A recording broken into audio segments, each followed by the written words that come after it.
संकट यदि कट सकता है, संकट यदि कटेगा तो केवल शिव के द्वार पर ही कटेगा। शंकर की चौखट पर ही, उसके दरवाजे पर जाकर विनती करना, निवेदन करना, उनके द्वार पर पहुंचकर कुछ मन से, चित्त से, वृत्ति से कह देना।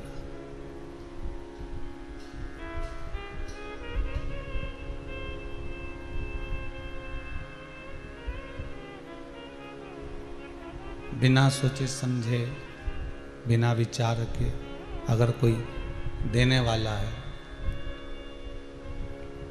बिना सोचे समझे, बिना विचार कर अगर कोई दे सकता है तो केवल देव अधिदेव महादेव ही दे सकते हैं, उसके सिवाय कोई नहीं। आप तक प्रयास कर लीजिए। शिव ना तो सोचते हैं ना समझते हैं, बस कोई भगवत स्मरण में डूबा हुआ है, कोई भगवत नाम में डूबा हुआ है, कोई कीर्तन में डूबा हुआ है, कोई नाम कीर्तन में डूबा हुआ है। उसने बस बाबा से विनती करी और बाबा ने उसको दिया, बाबा ने उसको प्रदान किया। शिव है ही ऐसा।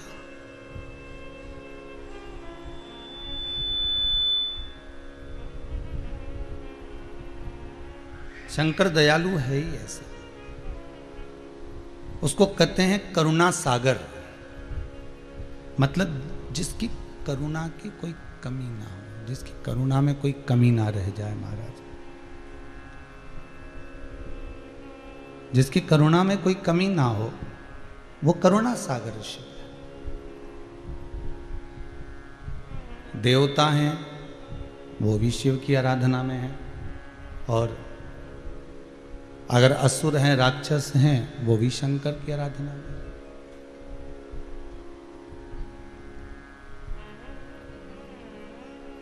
आराधना में दोनों लगे। और मेरा बाबा ऐसा नहीं कि केवल देवताओं को दे रहा है, मेरा बाबा तो देने वाला ऐसा है कि सबको दे रहा है। देवताओं को तो दे ही रहा है, पर असुरों को, राक्षसों को भी जो प्रदान कर रहा है, राक्षसों को भी जो दे रहा है, वो मेरा त्रिकालदर्शी, कैलाशी, अविनाशी मेरा शिव है, मेरा ओगरदानी, मेरा शंभु है।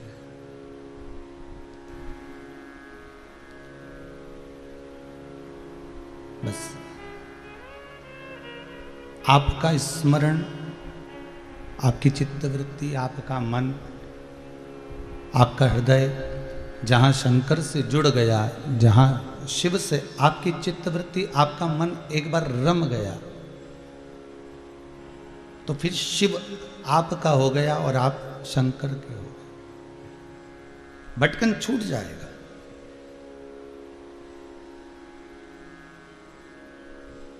एक बार पार्वती जी ने भगवान शंकर से एक प्रश्न किया।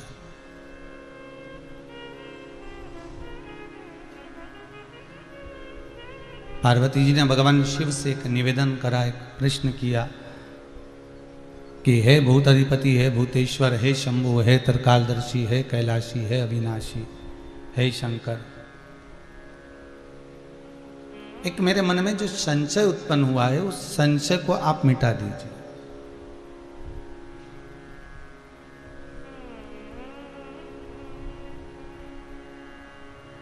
शिव जी ने पूछा, कौन सा संशय है तुम्हारा? संशय है क्या? क्या संशय है तुम्हारा जो मिटाया जाए? पार्वती मैया ने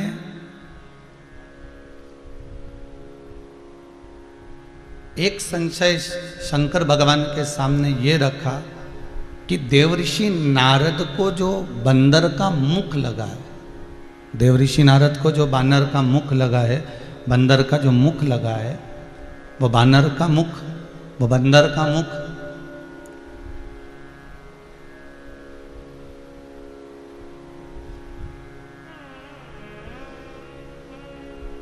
क्या देवऋषि नारद को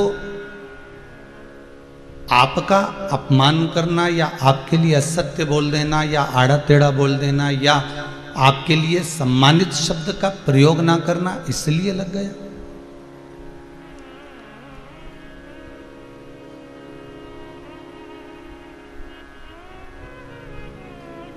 आखिर किस लिए?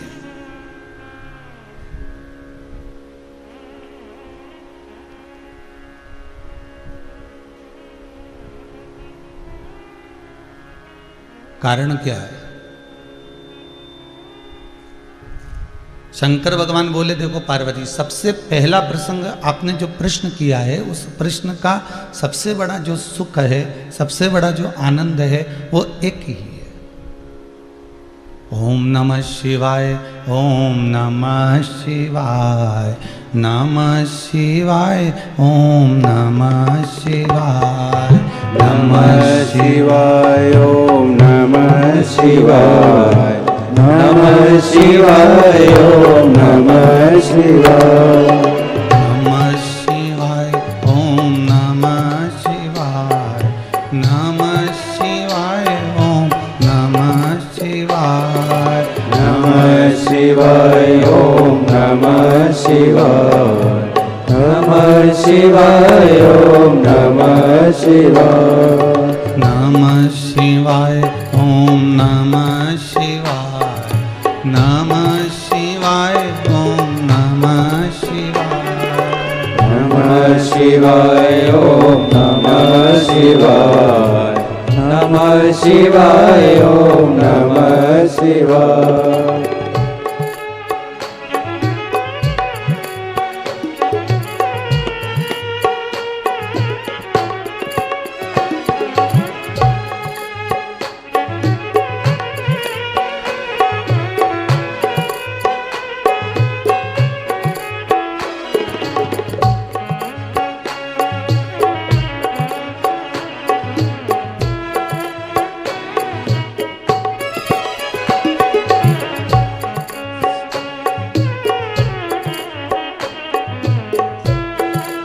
जय हो। नमः शिवाय, ओम नमः शिवाय, हरे हरे भोले नमः शिवाय, नमः शिवाय, ओम नमः शिवाय, हरे हरे भोले नमः शिवाय, नमः शिवाय, ओम नमः शिवाय, नमः शिवाय, ओम नमः शिवाय, नमः शिवाय, ओम नमः शिवाय, नमः शिवाय, ओम नमः शिवाय, नमः शिवाय, ओम नमः शिवाय, नमः शिवाय, ओम नमः शिवाय, नमः शिवाय, ओम नमः शिवाय, नमः शिवाय, ओम नमः शिवाय, नमः शिवाय, ओम नमः शिवाय, नमः शिवाय, ओम नमः शिवाय, ओम नमः शिवाय, नमः शिवाय, ओम नमः शिवाय। ये देवऋषि नारद को जो ये बानर का मुख मिला है,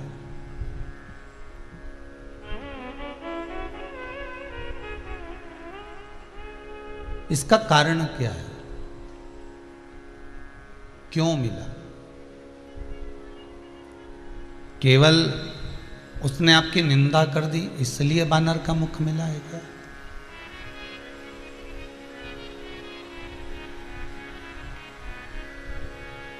भगवान शंकर बोले, नहीं नहीं नहीं, ऐसी कोई बात नहीं है कि मेरी निंदा करी इसलिए बानर का मुख मिला, ऐसा कोई प्रसंग नहीं। तो फिर कारण क्या है कि देवऋषि नारद को जो बानर का मुख मिला, फिर उसका कारण क्या है? पार्वती जी, आपने बहुत सुंदर संवाद किया है, बहुत सुंदर प्रश्न किया है। उस प्रश्न का उत्तर मैं आपको देना चाहूंगा।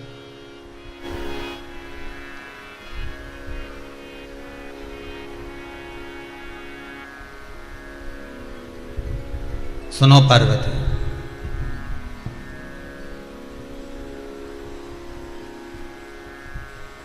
मृत्यु लोक में आने के बाद में, मानव का शरीर पाने के बाद में, इस संसार सागर में अगर मनुष्य आए, इस संसार सागर में अगर मनुष्य पहुंचे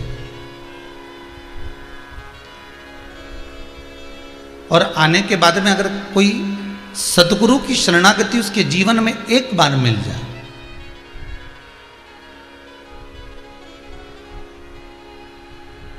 सतगुरु की शरणागति उसके जीवन में अगर एक बार प्राप्त हो जाए तो ये सिद्ध है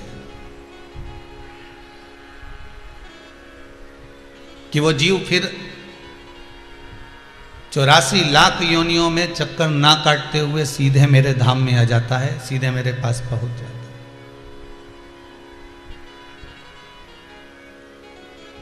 फिर उसको भटकना नहीं पड़ता।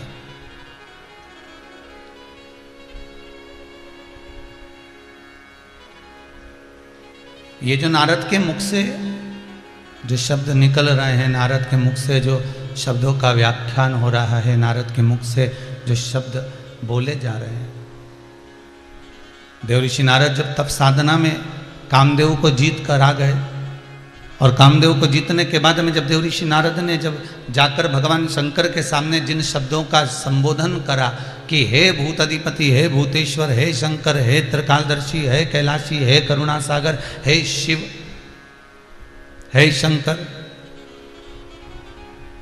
जिस काम को आप नहीं जीत पाए उस काम को मैंने जीता है। ये देवऋषि नारद भगवान शिव से कह रहे,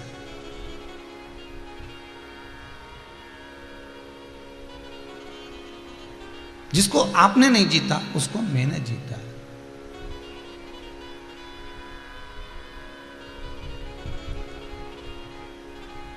तो पार्वती जी बोली, ये देवऋषि नारद का अहंकार ही तो था, ये देवऋषि नारद का अभिमानी तो है जो इतने बड़े संबोधन कर रहा है कि जिसको आप नहीं जीत पाए उसको मैंने जीता है। शिवजी कहते हैं ये नारद का अहंकार अगर देवऋषि नारद भगवान की भक्ति में डूबा होता या देवऋषि नारद कहीं सदगुरु की शरणागति को, अपने चरणारविंद को सदगुरु के अपने हृदय में बिठाया होता तो यह पक्का है कि इन सभी चीज़ों से, अहंकार से वो मुक्त हो गया होता, तो अभिमान से छूट गया होता। डीले कम कर दीजिए भैया, वो अभिमान से छूट गया होता।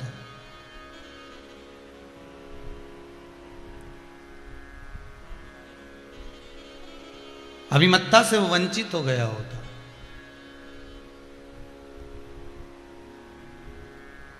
पर देवऋषि नारद का जो अभिमान है, जैसे एक और सहज भाषा में समझिएगा, आप चाय पी रहे हो,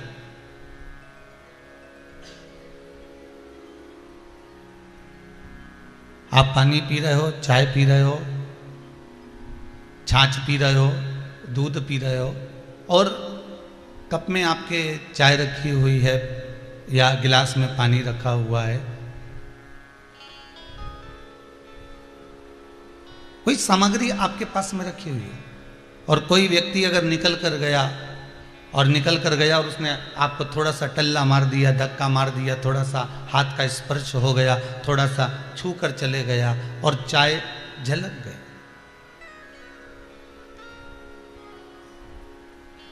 चाय नीचे गिर गई, आपके कपड़े पर, आपके आभूषण पर, आपके वस्त्र पर वो चाय नीचे गिर गई। मान लो किसी ने पूछा, कोई पूछा आपसे और किसी ने पूछ लिया कि भाई ये करा क्या तुमने, तुम्हारे शरीर पर इतनी सारी चाय पड़ी हुई है, इतना सारा पानी पड़ा हुआ है, इतना सारा दूध पड़ा हुआ है, ये है क्या? तो आप तुरंत कहोगे उसने टल्ला मार दिया, उसने धक्का दे दिया, इसलिए ये चाय मेरे कपड़े पर झलक गई, गिर गई।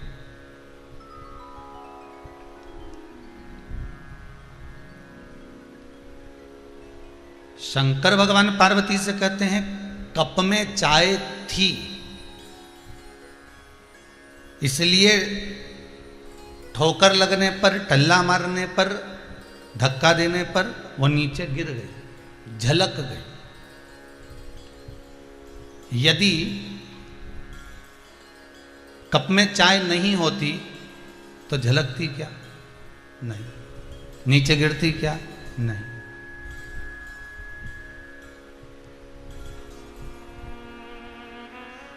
फिर वो झलकती नहीं, फिर वो नीचे नहीं गिरती। चाहे कितना भी लोग टल्ला मार कर जाएं, धक्का देकर जाएं, पर वो नीचे गिरेगी नहीं, ये पक्का है। कप में चाय थी इसलिए टल्ला मारने पर, धक्का देने पर झलक गई। शिव पुराण में भगवान शंकर पार्वती से कहते हैं, सुनो पार्वती, भीतर यदि अहंकार होगा, काम होगा, लोभ होगा, आसक्ति होगी, तृष्णा होगी, वासना होगी, तो संसार के थोड़े से भी टल्ले से, थोड़ी सी भी स्पर्श से वो झलक जाए।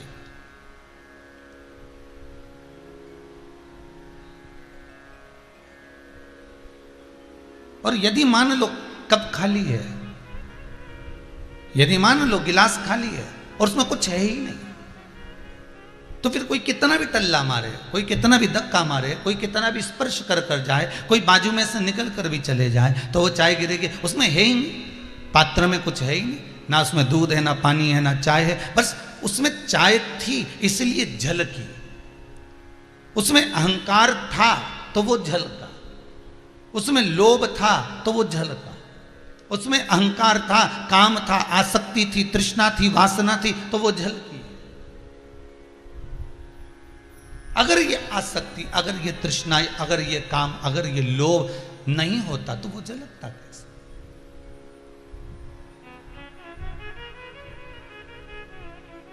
पार्वती, देवऋषि नारद जिस समय पर कामदेव को जीतने के लिए तप साधना करने बैठे थे, तब उन्होंने ब्रह्मदेव से जाकर एक संवाद कहा था। महाराज, अभी तक की शिव महापुराण में अपने जितनी शिव पुराण श्रवण करी है, पिछले वर्ष की भी देख लो, इस वर्ष की भी देख लो, आगे की भी देख लो, चाहे हम जितनी भी शिव पुराण श्रवण कर रहे हैं, उसमें ये जो संवाद आया है कि देवऋषि नारद के भीतर जो अहंकार थोड़ा सा आ गया था, यह अहंकार केवल तप साधना जीतने के बाद नहीं आया, कामदेव को जीतने के बाद नहीं आया। ये देवऋषि नारद के भीतर थोड़ा सा अहंकार का बीज पहले से प्रकट हो चुका था।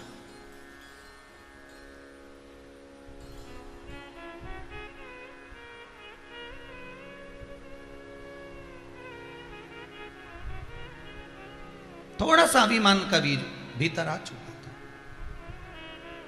महाराज, बस वही देवऋषि नारद उसी समय पर पार्वती से भगवान शिव कह रहे हैं, शंकर भगवान वर्णन कर रहे हैं, निवेदन कर रहे हैं, शिव जी वर्णन कर रहे हैं महाराज। और भगवान भूत अधिपति भूतेश्वर भगवान शिव जाकर पार्वती के सम्मुख में कहते हैं, पार्वती, ये अहंकार का जो बीज है, अभिमान का जो फल है, अभिमान का जो बीज है, ये पहले से देवऋषि नारद के मन में आ गया था। इसलिए देवऋषि नारद सीधे ब्रह्मदेव के पास में पहुंचे और ब्रह्मा जी के पास में जाकर एक निवेदन करने के लिए, एक भाव रखकर, एक दिल, हृदय, चित्त वृत्ति से कुछ कहने के लिए पहुंचे। अब आप किसी से मिलने के लिए जाओ, मान लो आप किसी के यहाँ गए हो, आप किसी से मिलने के लिए पहुंचे हो, आप किसी के यहाँ बैठे हो और आप जाओ, उससे मिलो जुलो, सब बात करो, पर उसमें अभिमतता के संबोधन ना आए तो सुख का भान होगा।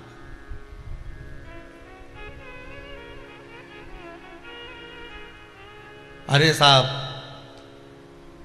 मैं तो 40 लाख का मकान खरीद रहा हूं, हो, और एक ही नहीं, मेरे पास में तो पहले से 2-2, 3-3 प्लाट पड़े हुए हैं। अच्छा, बहुत बढ़िया।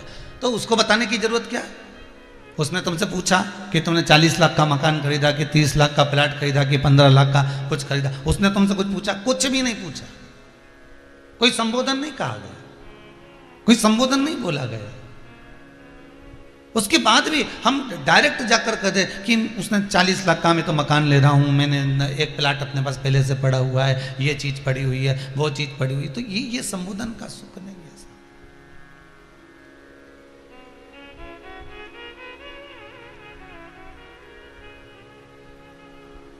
ये संबोधन का आनंद नहीं है महाराज, इसको सुख नहीं कह सकते, इसको आनंद नहीं कह सकते।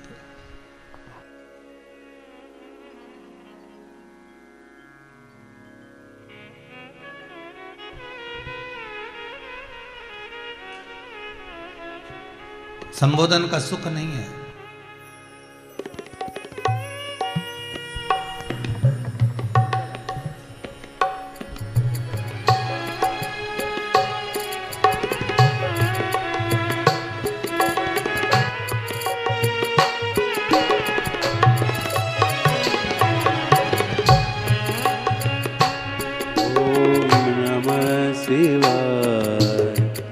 हर हर बोले नमः शिवाय, नमः शिवाय ओम नमः शिवाय, हर हर बोले ओम नमः शिवाय, नमः शिवाय ओम नमः शिवाय, हर हर बोले नमः शिवाय, नमः शिवाय ओम नमः शिवाय, नमः शिवाय ओम नमः शिवाय,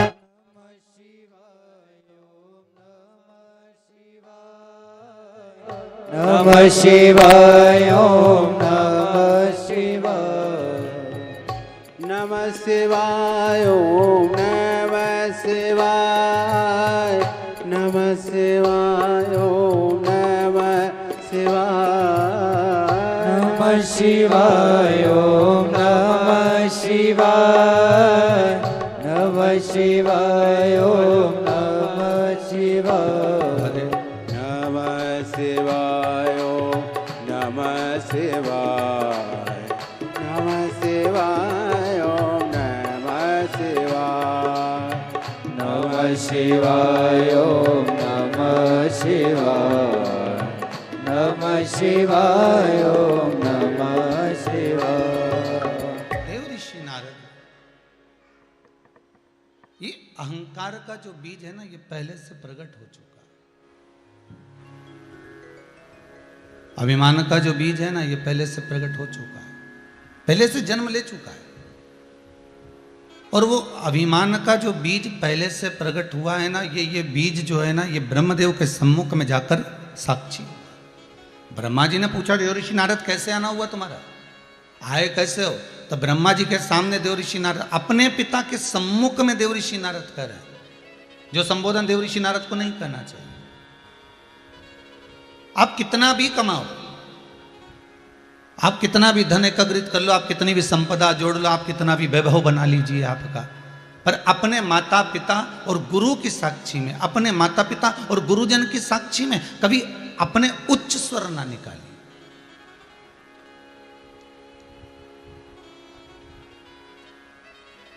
कभी ऊंचे संबोधन ना निकालिए।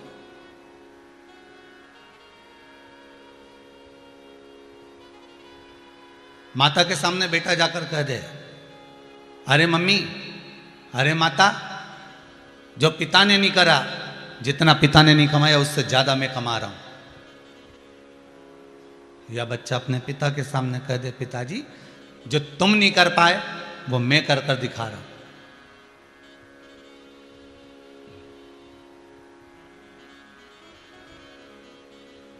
या किसी सदगुरु के सामने, गुरुजन के सामने भी अगर आपने जाकर बोला और गुरु जी के सामने जाकर कह दिया, गुरुदेव जो आपने ज्ञान दिया,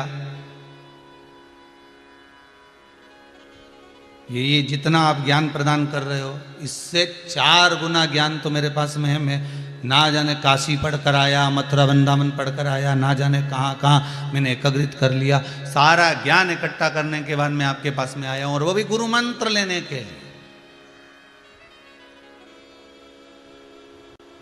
इसके सिवाय मुझे कुछ भी नहीं चाहिए आपसे, केवल गुरु मंत्र लेना है मुझे।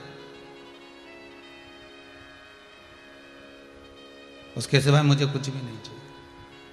तब गुरुजी कहेंगे भैया अच्छा चेला मिला राम जी।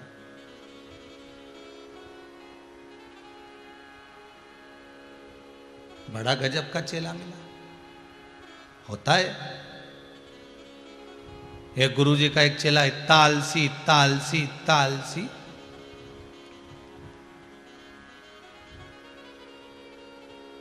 रात्रि को आश्रम में बिल्ली घुस गई, बिल्ली प्रवेश कर गई। और जैसे ही बिल्ली प्रवेश करी तो गुरुजी ने सोते सोते आराम से उसको आवाज लगा कर कहा, चेला ओ चेला। हाँ गुरुदेव। देख तो बेटा वो बाहर जाकर जरा सा देखना, कमरे में बिल्ली घुस गई, आवाज आ रही है गुटर गुटर की, थोड़ा बहुत कुछ कर रही होगी, बर्तन हिला रही होगी, जरा देख ले। तो चेला आवाज लगा कर बोला, गुरुदेव मेरे को तो बिल्ली की आवाज आ ही नहीं रही है। गुरुजी ने कहा अच्छी आफत हुई दादा। फिर गुरुजी ने कहा बेटा बाहर पानी आ रहा है, गाय बंधी हुई है खूंटे से, उसको छोड़कर अंदर बांध दिया।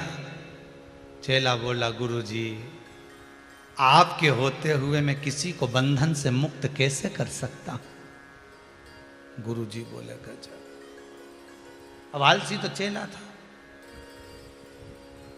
आपके होते हुए मैं किसी को बंधन से मुक्त कैसे कर सकता हूं, मैं कैसे जाकर उस गाय को खोल सकता हूं। ये काम तो आप कर सकते हो, बंधन से मुक्त करना ये तो गुरु का काम है, चेले का नहीं। इसलिए आप चले जाओ और उसको खोलकर अंदर बांध दिया। रात्रि हो गई, सोने लगे। अब नींद लगने लगी तो गुरुजी ने कहा बेटा वो दिए की रोशनी को कम कर दे, थोड़ा दिया बंद कर दे।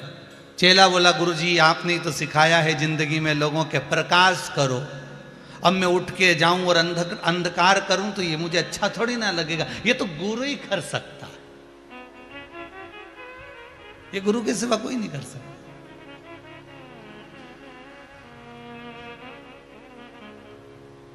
अब गुरुजी के मन में आया कि बताओ कितना आलसी है, रत्ती भर का काम नहीं करे, एक रत्ती का काम नहीं करे, अब आंधे खाने का मौका। दूसरे दिन गुरुजी का एक बड़ा शिष्य आ गया, 5 किलो लड्डू लेकर आया, और 5 किलो लड्डू लेकर जैसे आया गुरुजी के चरणों में रखा।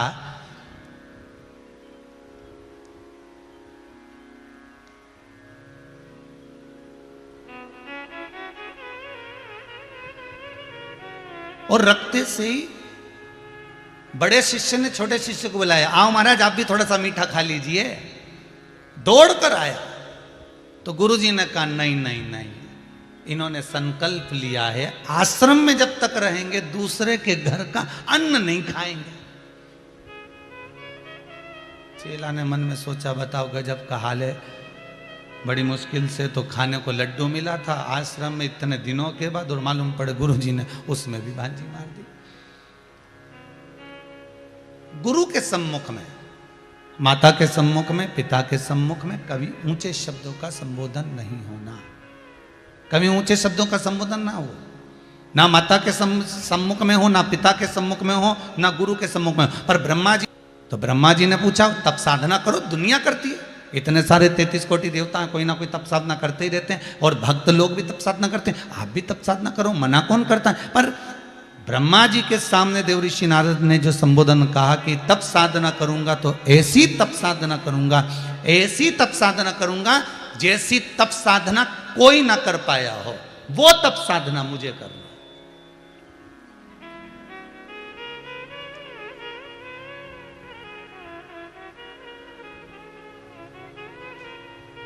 शिव महापुराण की कथा कहती है जिस समय आपके चित्त में, आपके मन में, आपकी वृत्ति में एक बात आ जाए कि जो कोई नहीं कर पाया और किसी ने कर भी दिया तो उसका रिकॉर्ड मुझे तोड़ना है,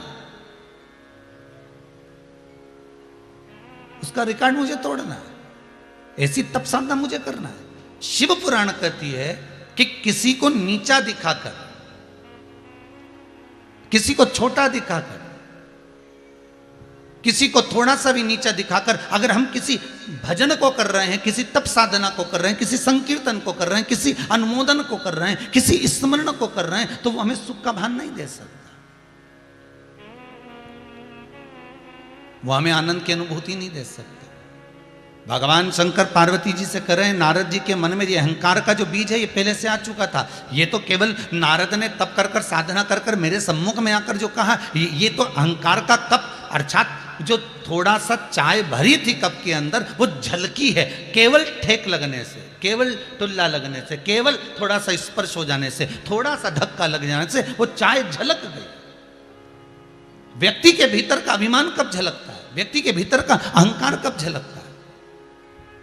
थोड़ा सा टल्ला लगा, मतलब किसी ने कहा वाह साहब वाह बहुत बढ़िया, तुम्हारे बराबर दुनिया में कोई दान नहीं कर सकता, तुम्हारे बराबर दुनिया में कोई पुण्य नहीं कर सकता, तुम्हारे बराबर दुनिया में कोई सत्कर्म नहीं कर सकता। बस ये थोड़ा सा जो टल्ला लगा है, थोड़ा सा जो धक्का लगा है, इस धक्के के बल पर बस वो चाय झलक गई, अहंकार झलक गया, अभिमान झलक गया, काम झलक गया, आसक्ति झलक गई, तृष्णा झलक गई, ये वासना आसक्ति तृष्णा सब झलक गई, थोड़ा सा टल्ला।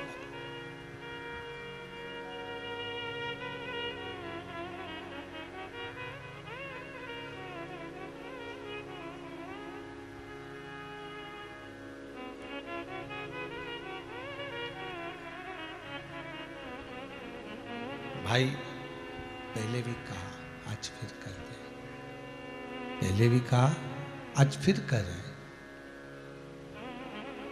संसार के मनुष्य को यदि अभिमान आता है, संसार के मानव को यदि अहंकार आता है, तो उसको संत सदगुरु संभाल लेता है। गुरु को यदि अहंकार आए तो सदगुरु संभाल लेता है। सतगुरु को यदि अहंकार आए तो उसको देवऋषि नारद संभाल लेते हैं, और अगर देवऋषि नारद को ही अहंकार आ जाए तो उसको कौन संभालेगा? तो शिव महापुराण की कथा में पार्वती जी को शिव जी यही कह रहे हैं कि इसको कोई दूसरा नहीं संभालता, पार्वती उसको देव आदिदेव महादेव ही संभालता है।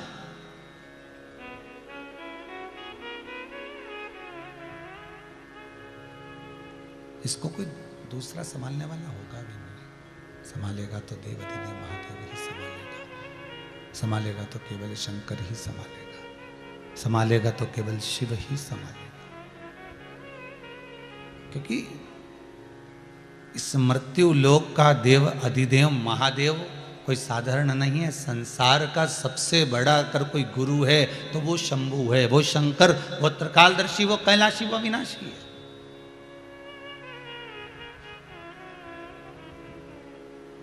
पार्वती, ये नारद वंचित है गुरु मंत्र से,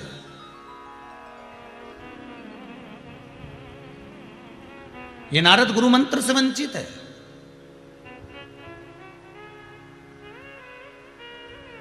और ना मानो तो हम तुमको सिद्ध कर कर बता सकते हैं कि नारद के भीतर अगर अहंकार आया है तो क्यों आया है। गर्ग संहिता में एक बात बहुत सुंदर लिखी है, गुरु अपने शिष्य को कभी नहीं बदलता।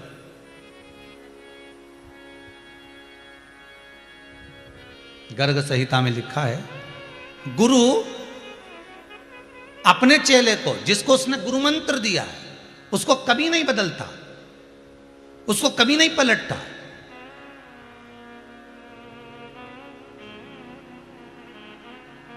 कई लोग कहते हैं साहब ये गुरु मंत्र ले लेगा तो थोड़ा सा बदल जाएगा, ये गुरु मंत्र ले लेगा तो थोड़ा पलट जाएगा। गुरु, गर्ग संहिता कहती है कि गुरु अपने शिष्य को कभी नहीं बदलता, गुरु अपने चेले को कभी नहीं पलटता, उसको बदलता नहीं है, पलटता नहीं है। बस गर्ग संहिता कहती है गुरु एक काम करता है कि उसकी दृष्टि को बदल देता है, चेले को नहीं बदलता।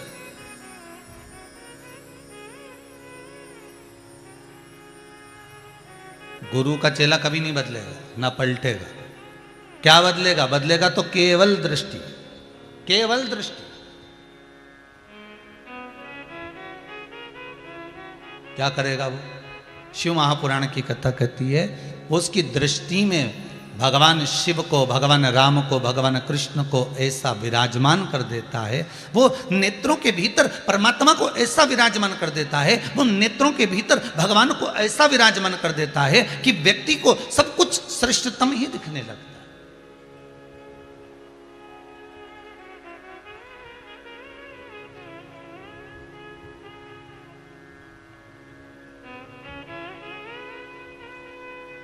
जैसे भगवान विष्णु को हर कंकर में शंकर नजर आ रहा था। प्रत्येक कंकर के अंदर भगवान विष्णु को शंकर दिखे, अर्थात दृष्टि पर चश्मा चढ़ गया शिव का। कई ऐसे होते हैं जिनको केवल राम का दर्शन होता है, कई ऐसे होते हैं जिनको कृष्ण का दर्शन होता है, कई ऐसे होते हैं जिनको भवानी का दर्शन होता है, कई ऐसे होते हैं जिनको दत्त का दर्शन होता है, कई ऐसे होते हैं जिनको गुरु का दर्शन होता है। कंकर में शंकर अगर है, कंकर में अगर शंकर नजर आ रहा है, कंकर में अगर शंकर दिख रहा है, तो उसका कारण है कि आपकी दृष्टि में शंकर है।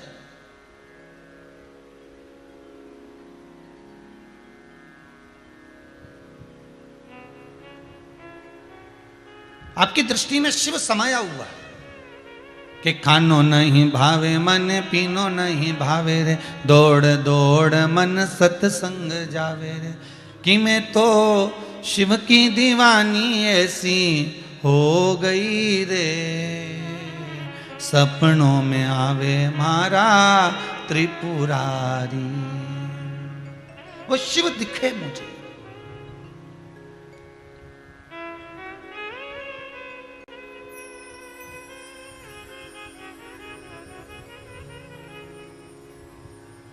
आपकी दृष्टि पर वो गुरु कभी तुम्हें नहीं बदलेगा, गुरु कभी तुम्हें नहीं पलटेगा। गुरु केवल बदलेगा तो तुम्हारी दृष्टि बदलेगा, गुरु बदलेगा तो तुम्हारी सोच बदलेगा, गुरु बदलेगा तो तुम्हारे विचार बदलेगा। और जिस समय पर तुम्हारी दृष्टि बदल गई, जिस समय पर तुम्हारी सोच बदल गई, जिस समय पर तुम्हारी चित्त वृत्ति बदल गई, बस उस समय पर गुरु समझ जाएगा कि अब यह बदल जाएगा, अब कुछ नहीं बदलना, अब इसको खुद को बदलना।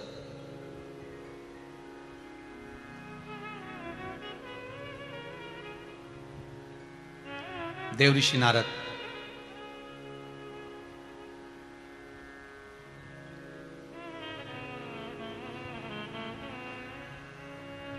थोड़ा सा अहंकार था देव ऋषि नारद के भीतर, वो अहंकार प्रकट हो गया।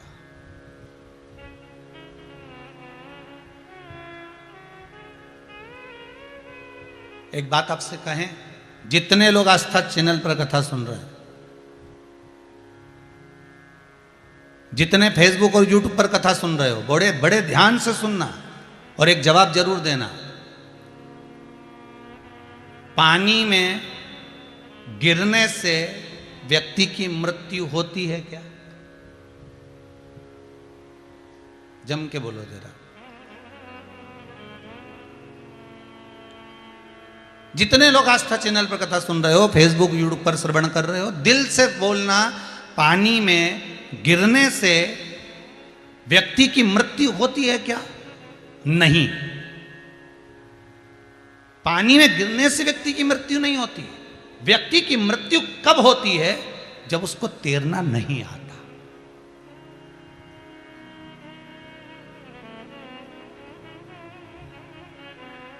अगर व्यक्ति को तैरना आता है तो उसकी मृत्यु नहीं हो सकती, पानी कितना भी गहरा। उसी तरह समस्या बहुत बड़ी होती है, दुख बहुत बड़ा होता है, बहुत बड़ा। दुख बहुत बड़ा है, समस्या बहुत बड़ी है, कष्ट बहुत बड़ा है। पर यदि आपको समस्या से निपटना आता है, जैसे पानी में गिरने से मृत्यु नहीं होती, मृत्यु कब होती है? जब आपको तैरना नहीं आता, तो फिर मरोगे।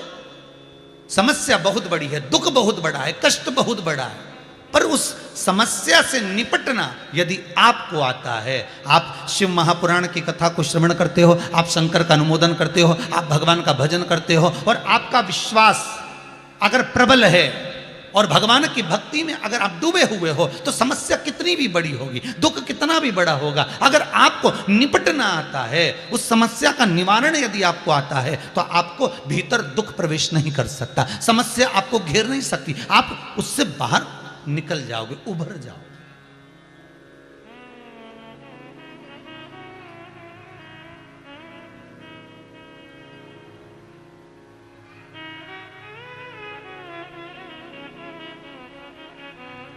इस कुबेरेश्वर धाम में जितने भी लोग आते हैं, कोई राजस्थान, कोई यूपी, कोई दिल्ली, कोई ना जाने कहाँ कहाँ से लोग आते रहते हैं, मिलते हैं, जुलते हैं, बात करते हैं, तो उनसे जब चर्चा होती है तो वो बताते हैं कि हम आए थे और हमारे साथ में ये हुआ, हमने ऐसा किया, हमको ये हुआ। अर्थात आपका विश्वास नहीं डिगा है, मतलब आप शंकर का अनुमोदन कर रहे हो, शिव का स्मरण कर रहे हो, शंकर का भजन कर रहे हो, शिव भक्ति में आप डूबे हुए हो, शंकर के अनुमोदन में लगे हुए हो, किसी भी रूप में। जैसे भगवान विष्णु कहते हैं कि हर कंकर में शंकर है, इसलिए भगवान विष्णु को सांप बनना पड़ा और शंकर जी के गले में आना पड़ा। शिव जी के गले में जो एक सांप नजर आता है वो भगवान विष्णु है, शंकर जी के गले में एक सांप और शरीर पर 5 सांप, कुल मिला के तो 6 सांप तो शंकर जी के शरीर पर रहते हैं, 5 भगवान शिव की लड़कियां और एक गले में जो सर्प पड़ा है वो भगवान विष्णु।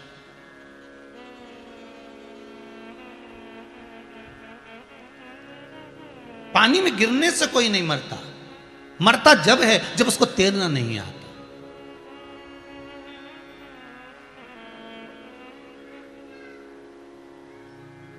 समस्या बड़ी नहीं होती, समस्या बड़ी जब नजर आती है जब उसका निवारण नहीं आता।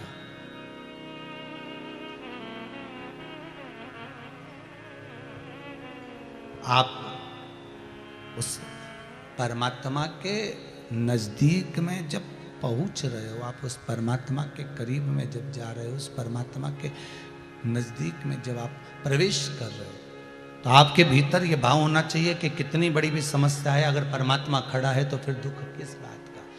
शबरी अम्बा को बार बार जितने संत निकल कर जाते थे, जितने गुरुजन निकल कर जाते थे, शबरी अम्बा से कहते थे, अरे ओ शबरी, रोज बुआरी लगाती है, रोज झाड़ू लगाती है, रोज रंगोली डालती है, रोज सेज बिछाती है। और कई लोग तो हंसकर भी जाते थे, जितने जितने कई लोग ज्ञान की बात कह जाते थे, शबरी एक दिन भगवान तुझे जरूर मिलेगा। और कोई कोई कहता था, हो पागल है ये, तो बावरी हो गई, ये तो बावरी हो गई, ना जाने क्या इसके बुद्धि में आया हुआ है, रोज बुआरी लगाती, रोज झाड़ू लगाती, रोज सेज बिछाती। पर शबरी की चित्तवृत्ति में मातंग बाबा का संबोधन, मातंग ऋषि का शब्द एक बुद्धि चित्त में आ गया था कि मुझे दर्शन देने के लिए राम जरूर आएंगे। ये शबरी अम्बा के हृदय में बैठ गया था। फिर दुख कैसा भी हो, कोई कितना भी ताना दे, कोई कितनी भी गाली दे, कोई कितना भी अपशब्द कहे, पर शबरी अम्बा की चित्तवृत्ति में यह संजो गया था कि मेरे को राम का दर्शन होगा ही,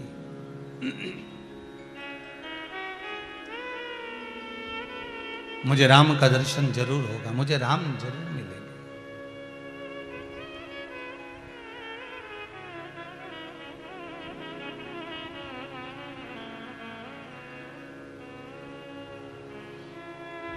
भाव था शब्द, शबरी संवारे रास्ता, आएंगे राम जी, मेरा भी धन्य जीवन बनाएंगे राम जी।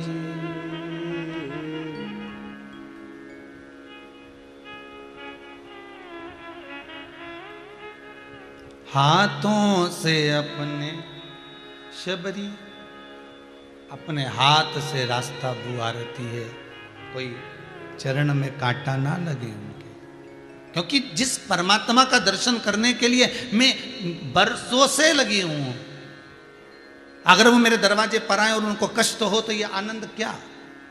बहुत ध्यान दीजिएगा इस प्रसंग पर भी कि हम मंदिर रोज जा रहे हैं भगवान का दीदार करने के लिए, भगवान का दर्शन करने के लिए, भगवान का स्मरण करने के लिए, और हमारे कारण अगर किसी को कष्ट हो तो वो मंदिर जाने का कोई सुख नहीं है।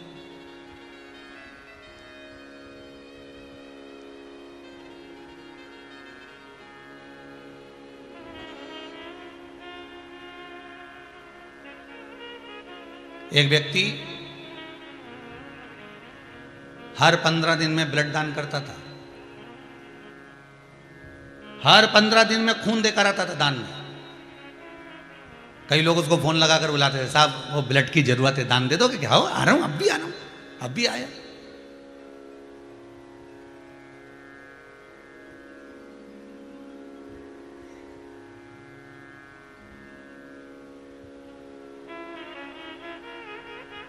अब उसका हर जगह पे सम्मान होने लगा।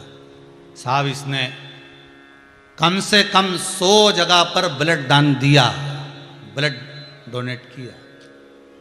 उसको बड़े बड़े प्रमाण पत्र मिलने लगे, बड़ा बड़ा प्रमाण पत्र उसको मिला कि इसने 100 जगह पर, 50 जगह पर, 60 जगह पर, 70 जगह पर इसने ब्लड दान दिया, ब्लड डोनेट करा, इसने खून दिया है।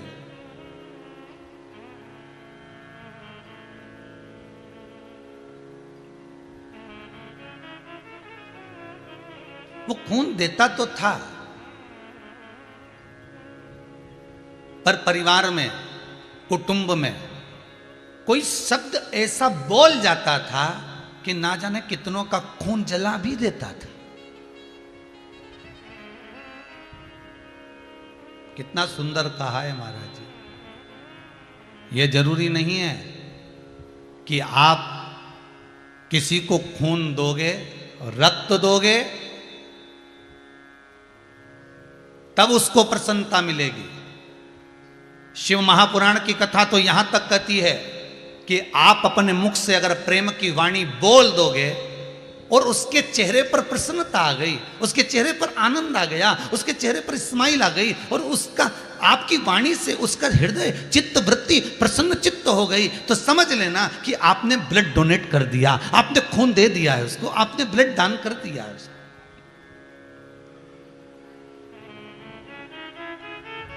अगर प्रेम का संबोधन उसके लिए कहा गया है, प्रेम का संबोधन बोला गया, अच्छी वाणी बोली गई, अच्छे शब्द बोले गए, अच्छे संबोधन कहे गए, तो समझ लो कि उसको आपने ब्लड दे दिया।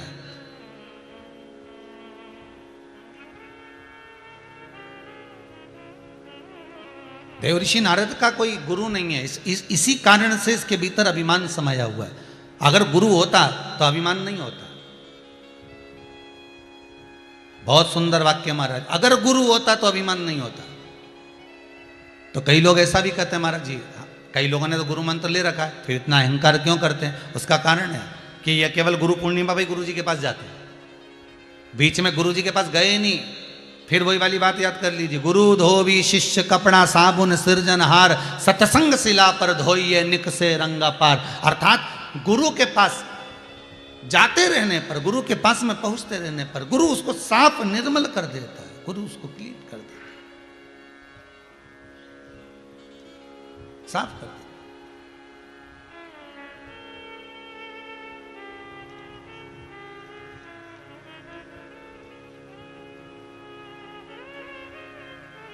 वो तो जाए और नमन करे महाराज, जाकर नमन करे, अपने हृदय चित्त की बात गुरु के सम्मुख में कह दे।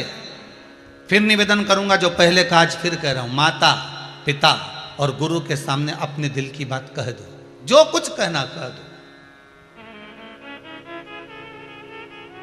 मेरे शंभू के पास में, मेरे शंकर के मंदिर में जब जाओ, एकांत में जब शंकर मिल जाए, एकांत में जब शिव का शिवलिंग सम्मुख में तुम्हारे हो, एकांत में बैठकर उसको अपने दिल की बात कह दीजिए, अपने हृदय की बात कह।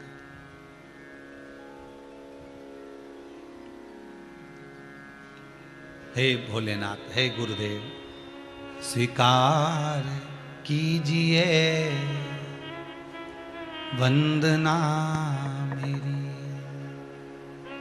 चरणों में गुरुवर के प्रणाम करता हूँ, चरणों में गुरुवर के प्रणाम करता हूँ, स्वीकार कीजिए वंदना, स्वीकार कीजिए दास की वंदना, स्वीकार कीजिए दास की वंदना, स्वीकार कीजिए दास की वंदना। जय हो।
भाव से, बड़े आनंद से ताली से बजाते जय हो।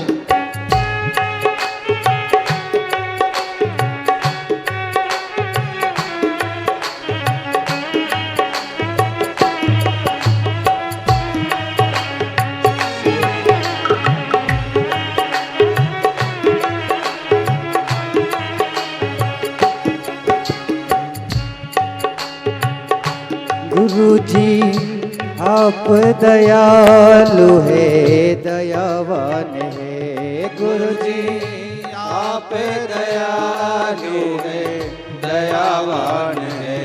करते रहते सदा हम पे एहसान है, करते रहते सदा हम पे एहसान है।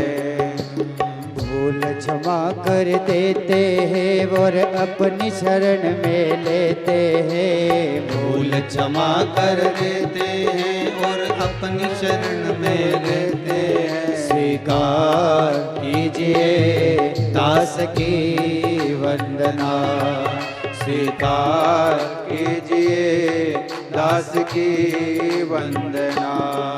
चरणों में गुरुवर के प्रणाम करता हूँ, चरणों में गुरुवर के प्रणाम करता हूँ। स्वीकार कीजिए जय हो दास की वंदना, स्वीकार कीजिए दास की वंदना। स्वीकार कीजिए दास की वंदना, स्वीकार कीजिए दास की वंदना। जय गुरुदेव।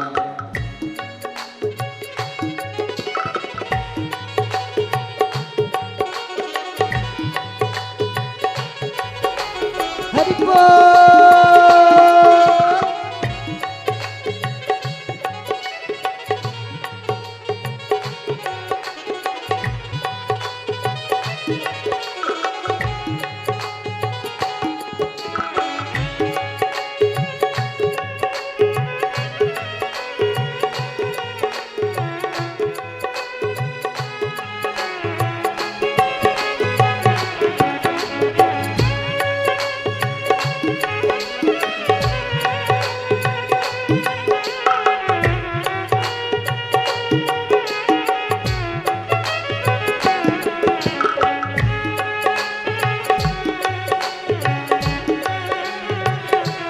हर भोले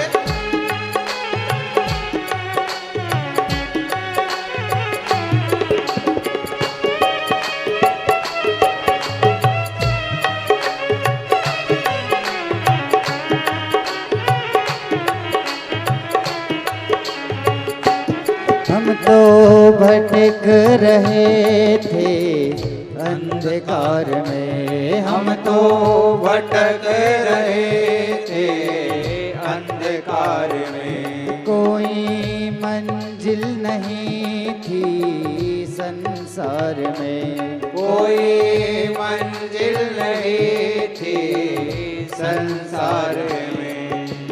प्रेम का दीपक जला दिया, हमें धर्म का मार्ग दिखा दिया। प्रेम का दीपक जला दिया, हमें धर्म का मार्ग बता दिया। स्वीकार कीजिए दास की वंदना, स्वीकार कीजिए दास की वंदना। स्वीकार कीजिए दास की वंदना, स्वीकार कीजिए दास की वंदना। चरणों में गुरुवर के प्रणाम करता हूँ, चरणों में गुरुवर के प्रणाम करता हूँ। स्वीकार कीजिए जय हो। दास की वंदना, स्वीकार कीजिए दास की वंदना, स्वीकार कीजिए दास की वंदना, स्वीकार कीजिए दास की वंदना। शिव कथा कहती है देव ऋषि पास में जाकर जो संबोधन कहे वो ठीक नहीं कहे।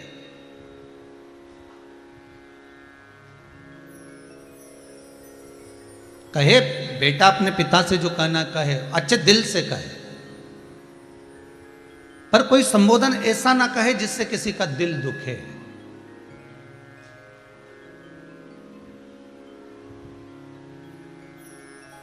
वाणी ऐसी बोलिए जो मन का आपा खोए। पर आज के जमाने में वाणी ऐसी बोलिए जो जम के झगड़ा होए, पर उससे मत बोलिए जो तुमसे तगड़ा होए। भाई आज के जमाने में लोग वाणी भी बोले तो अच्छी बोलो ना, प्रेम की वाणी बोलो, ए जी ओ जी। जब माताओं को कोई काम रहता कितनी सुंदर वाणी बोलती, ए जी। जैसे ही बोले ए जी तो तुरंत खसक लो जी, नहीं तो 500 गया जी। है? फिर वो 500 आने वाला भी नहीं है, जो गया है वो वापिस नहीं आने वाला। प्रेम की वाणी बोलिए।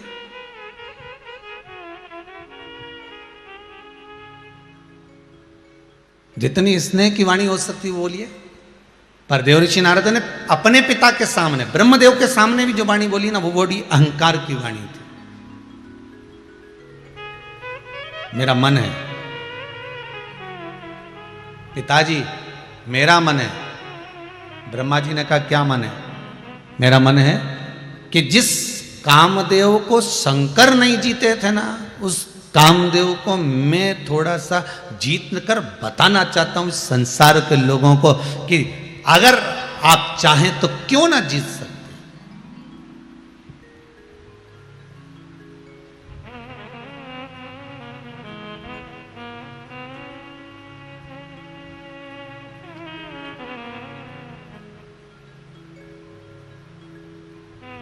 ब्रह्मा जी चाहते ना तो देवऋषि नारद से कह सकते थे, सुन सबसे पहले जा और गुरु मंत्र लेकर आ, क्योंकि गुरु मंत्र ले लेगा ना तो थोड़ा सा अहंकार तेरा कम हो जाएगा। ब्रह्मा जी ने नहीं कहा। ब्रह्मा जी तो सीधे भगवान विष्णु के पास पहुंच गए। नारायण प्रभु। भगवान विष्णु बोले क्या बात है ब्रह्मदेव, कैसे आना हुआ, क्यों आए हो, कैसे आना हुआ है आपका, किस कारण से आए हो? तब प्रभु बात इतनी सी है कि मुझे मेरे पुत्र का अहंकार नीचे गिराना है।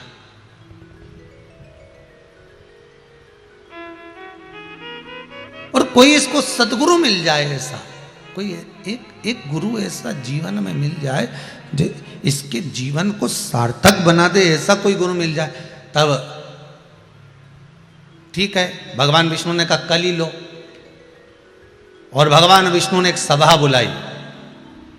भगवान विष्णु ने एक सभा बुलवाई, सारे 33 कोटि देवताओं को बुलवाया। सारे देवता आकर विराजमान हुए, और जैसे ही देवता आकर विराजमान हुए थोड़ी देर बाद देवऋषि नारद आ गए। श्रीमन नारायण श्रीमन नारायण श्रीमन नारायण। जैसे ही नारद जी आए इतने में तुरंत सारे देवताओं ने उनको प्रणाम करा, और प्रणाम करने के बाद सारी कुर्सियां भरी हुई थी, एक भी कुर्सी खाली नहीं छोड़ी। देवता कुर्सी भी उतनी लगवाई जितने देवता थे, उसके सिवा कोई कुर्सी नहीं।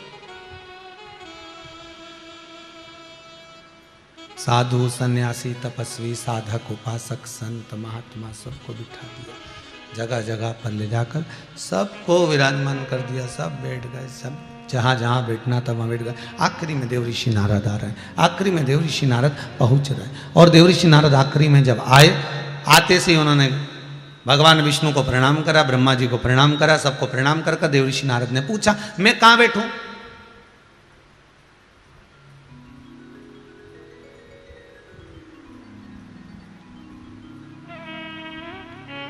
आज्ञा करो मैं कहां बैठूं? कोई नहीं बोला, क्योंकि देवऋषि नारद से आफत कौन बोल ले, कोई नहीं बोला कहां बैठो। इतने में ब्रह्मा जी ने कह दिया नारद तुम बहुत लेट आए हो, इसलिए काम करो सामने जमीन पर आसन बिछाओ और बैठ जाओ। सारे लोग सिंहासन पर, सारे लोग कुर्सियों पर बैठे थे, और देवऋषि नारद को जमीन पर बिठा दिया। एक आसन बिछाकर देवऋषि नारद उस जमीन पर बैठ गए। एक आसन को लगाया और देवऋषि नारद उस जमीन पर विराजमान हो गए। बस आसन लगाया और बैठ गए।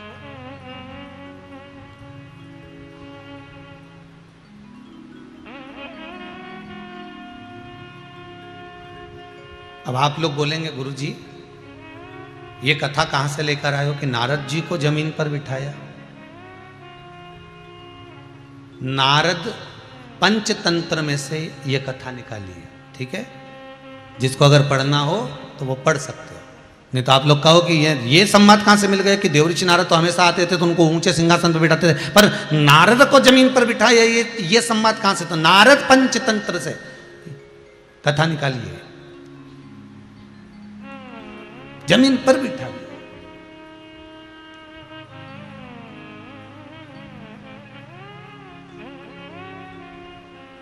अब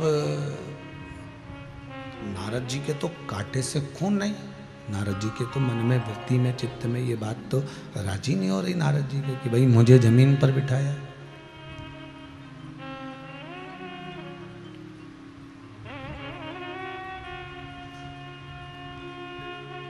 मौन होकर नारद जी महाराज बैठे, सबका आपस में बातचीत चालू हुई, सब आपस में चर्चा कर रहे हैं, बात कर रहे हैं, चित्त कर रहे हैं, पर देव ऋषि नारद मौन होकर बैठे हुए, बिल्कुल मौन, एकदम मौन हो गए।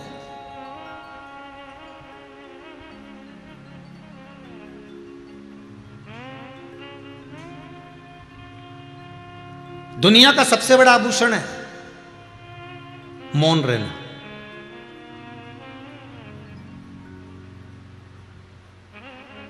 बुढ़ापे में क्या तुम्हारे पास होगा कि तुम्हारे बहू बेटा तुम्हें पूछेंगे? बुढ़ापे में क्या तुम्हारे पास होगा कि तुम्हारे परिवार वाले तुम्हें 2 रोटी दे देंगे? बुढ़ापे में क्या तुम्हारे पास में होगा कि तुम्हारे रिश्तेदार भी तुम्हें पूछ लेंगे? धन नहीं, पैसा नहीं, दौलत और प्रॉपर्टी नहीं। आज के बहू और बेटा, आज के बेटी और दामाद, आज के पोता पोती, आज के रिश्तेदार तुम्हारे धन से मतलब नहीं रखते, क्योंकि उनको मालूम है ये कौन सा तू हमको देके जाएगा, कौन सी संपदा हमें दे जाएगा। और बेटे और बहू को भी मतलब नहीं, वो सोचते हैं कि जिंदगी छोटी सी तो है, कब कौन को जाना पड़ जाए, क्या भरोसा। अगर हम सोचें कि जायदाद के चक्कर में इनकी बातें सुनते तो धन मूल नहीं है। आज के जमाने में लोग धन की महत्वता नहीं जानते।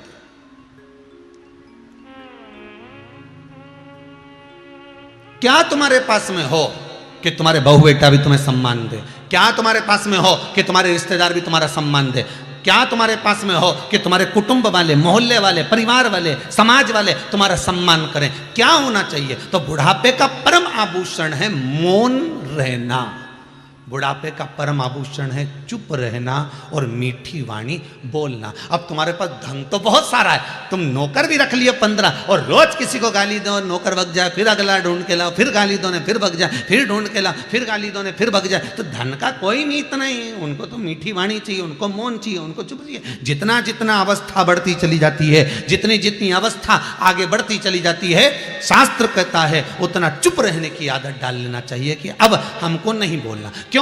हम बोलेंगे और बहू को बुरा लगेगा, हम बोलेंगे बेटे को बुरा लगेगा, वो कुछ भी करेंगे और हम अगर मना भी करेंगे और वो मानने वाले तो है नहीं, इसलिए बोलकर क्यों बुरे हो। इसलिए क्या किसको रोइए, चादर तान के सोइए। आग लगे बस्ती में, अपन रहो मस्ती में। क्या करना अपन को बोलकर? ठीक है, बहुत बढ़िया बेटा। अच्छा, कई कई लोग कहते भी माताओं के मन में कभी कभी आ ही जाता है, हमने बड़ी मुश्किल से जोड़ जोड़ के इकट्ठा करा, कल की आई सब चूना लगाए जा रही है। हमने बड़ी मुश्किल से जोड़ जोड़ के रखा, कल की आई सब बर्बाद करती जा रही। कई लोगों के मन में ये भाव आता है। अच्छा, ईमानदारी से बोलो री जी हो, तुम्हारे मन में आज तो ये आ गया कि कल की आई सब बेकार करे जा रही, फेंके जा रही, सब्जी इतनी सारी बना रही, रोटी इतनी सारी बना रही, सब फेंके जा रही, सब फेंके जा रही, और तुम बोले जा रही और वो सुने जा रही और तुम्हारी बात को मान्य नहीं कर रही, तो फिर क्यों बोलो? तुम भी एक काम करो ना, 2-4 रोटी जरा ज्यादा बनाओ, गाय को देकर आ जाओ। जब और बहू कब तक छोड़ती है? जब तक सास जोड़ती है। जिस दिन सास ने छोड़ना चालू करा, उस दिन बहू ने जोड़ना चालू करा। फिर बहू को लगेगा मेरा पति कमा कमा के मर जा रहा और डुकरिया लुटाए जा रही, तब बहू को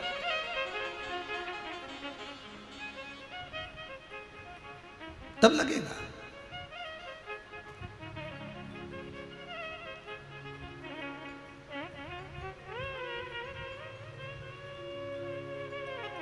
महाराज, मौन सबसे बड़ा आभूषण। चुप रहिए। जिस समय पर क्रोध आए थोड़ी देर शांत हो जाओ, चुप हो जाओ। जिस समय पर तुम किसी से झगड़ा करने जा रहे हो 15 मिनट और घर में आकर बैठ जाओ और कह देना 15 मिनट बाद तेरे पांव तोड़ दूंगा, रुक जा भैया। और 15 मिनट आराम से बैठो, थोड़ी देर शिव महापुराण की कथा सुन लो, थोड़ी देर बैठ आनंद से पत्नी के साथ, बच्चों के साथ खूब प्रेम से खूब अच्छी अच्छी बात कर लो। उसके बाद फिर झगड़ा करने जाओ। झगड़ा हो जाएगा? अरे बोलो तो सही, लड़ाई होगी? नहीं, क्योंकि मन चेंज हो गया, बदल गया। बस 15 मिनट और क्या आना उसको, 15 मिनट रुक तू, अभी आया मैं अपनी पत्नी से बात करके, और जा अंदर। और अंदर जाके उसके पास में बैठ, जरा पापड़ सेक के रोटी खाना है, और रोटी वोटी खा के वो पूछे जल्दी में, कह 15 मिनट बाद उसकी टांग तोड़ के आना है मुझे, बस तू रोटी ला मार को। और पत्नी भी पति से अच्छी अच्छी बात कर ले, रिश्तेदार आपस में अच्छी अच्छी बात कर ले, पूरे मोहल्ले के लोग बहुत प्रेम की बात कर ले। इतनी देर में फिर झगड़ा करने जा, और वो कह अब तोड़ टांग, तो नहीं तोड़ू, जा नहीं तोड़ना। मैं कहा को टांग तोड़ दी, समय आएगा सब टूट जाएगी, मेरे को क्या करना तोड़ के। विचार चेंज। 10 मिनट का क्रोध आता है, 5 मिनट का क्रोध आता है, 2 मिनट का क्रोध आता है, कुछ देर का क्रोध आता है, ऐसा क्रोध आता है कि सब करा की धरा रह जाता है, सब करा की धरा।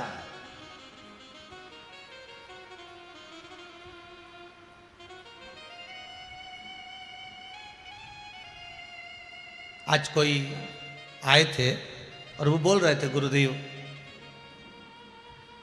मेरा पति 6 महीने से जेल के अंदर पड़ा हुआ है, बड़ी दुखी हूं। मैंने पूछा बहन ऐसा क्या हो गया कि तेरा पति जेल में पड़ा?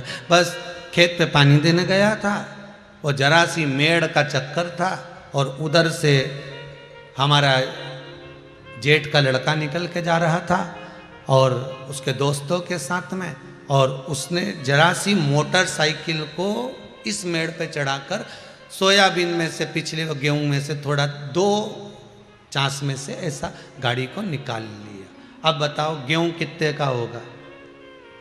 जिस पे गाड़ी चढ़ी होगी वो कितने का गेहूं होगा? अंदाजा लगाना जरा जरा सा, कितने का होगा? 3000 रुपये कुंटल। तो क्या 1 कुंटल पे पूरे पे गाड़ी चला दी क्या उसने? कितने पे चढ़ाई होगी? ज्यादा ज्यादा 200 300 400 रुपए का गेहूं, उतने में चढ़ी होगी गाड़ी। पर क्रोध इतना आया, और वहीं मेरा जेठ के लड़के से लड़ाई हो गई मेरे पति की, इतना झगड़ा हुआ, इतना झगड़ा हुआ। और वो टी रखी हुई थी, टी कौन सी, वो पाइप में लगाने वाली टी रखी हुई थी, और बस झगड़े में वो मेरे पति ने जरा सा उसको मारा होगा। वो मारा तो वो सिर पे लग गया तो वो वहीं की वहीं मर गया। अब क्रोध कितनी देर का था? मात्र जरा सी देर का, मात्र जरा सी देर का। अब क्या हो रहा है? भुगतना कितना पड़ रहा है? पड़ेगा।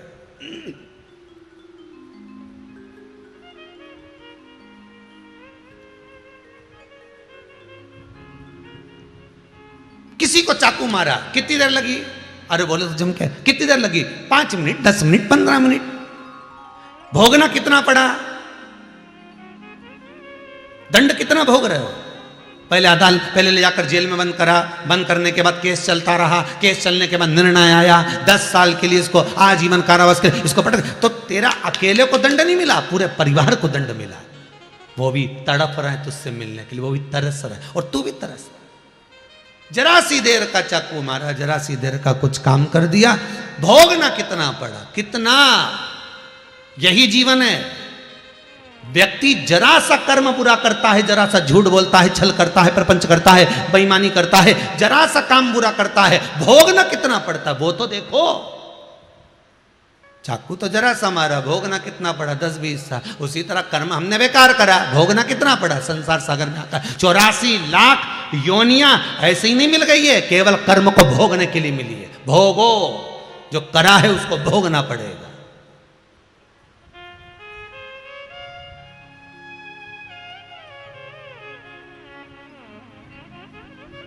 थोड़ी सी देर का क्रोध है महाराज, आ गया, जरा सी देर का क्रोध आ गया।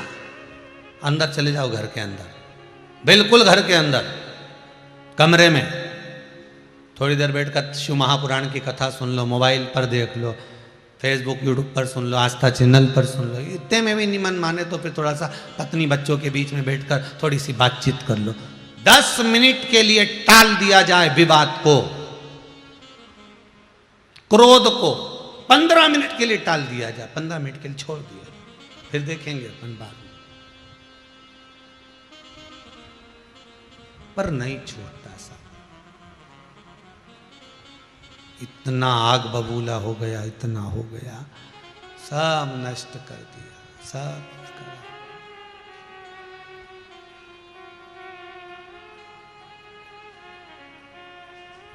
बस वो नष्टता की ओर। देवऋषि नारद को देखकर ब्रह्मा जी यही विचार कर रहे हैं कि बहुत अच्छा है देवऋषि नारद। नारद पुराण में 22,000 श्लोक है। कितने श्लोक हैं? 22,000 श्लोक। शिव पुराण कहती है कि देवऋषि नारद का जब तक गुरु नहीं था तब तक देवऋषि नारद अभिमान में थोड़े से आ गए थे, पर जिस समय देवऋषि नारद को कोई सदगुरु मिल गया तब देवऋषि नारद की चित्त वृत्ति बुद्धि भगवान में ऐसी लग गई थी कि देवऋषि नारद को कुछ सुहाता ही नहीं था,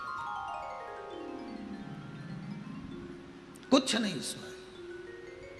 भटक रहा है देवऋषि नारद, घूम रहा है। बिठा दिया, नारद पंचामृत कहती है, पंचतंत्र कहती है, बिठाया जमीन पर। सारे देवता ऊपर बैठे थे, नारद जी आसन लगाकर जमीन पर बैठे थे।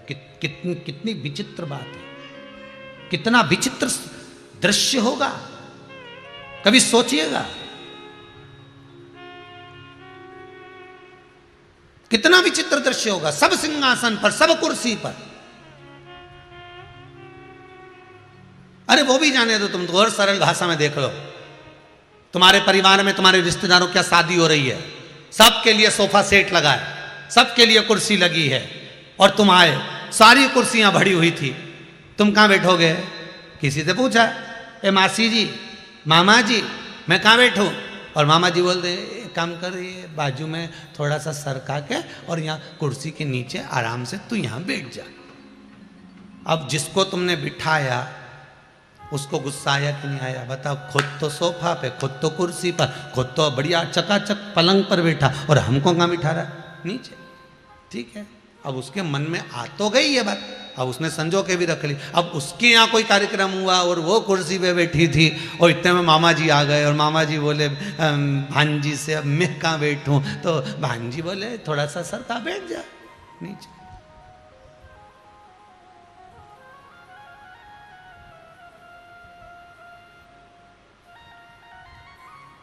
बड़ा विचित्र संसार है।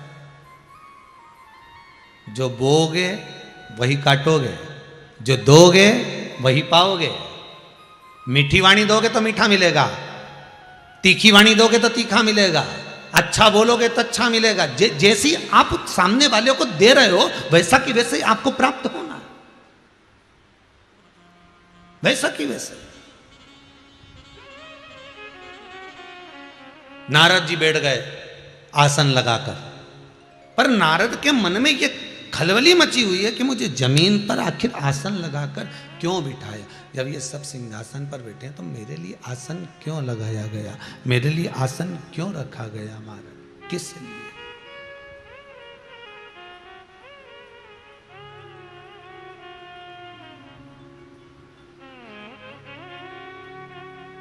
नहीं माने तो पूछ लिया, कारण क्या है? जमीन पर बिठाने का कारण क्या है? तो ब्रह्मा जी ने तब कहा देवऋषि नारद से, नारद तुम मेरे पुत्र हो, और आज आप मेरे पुत्र मुझसे पूछ रहे हो तो मैं सत्यता का भाव बताना चाहता हूं कि तुम्हें जमीन पर बिठाने का कारण केवल इतना सा है कि तुम्हारा कोई गुरु नहीं है, तुम नुगरे हो।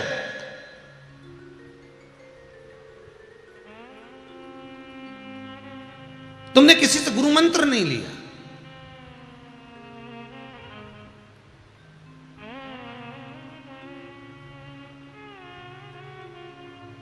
देवऋषि नारद बोले, मेरा नाम जानते हैं ना पिताजी आप?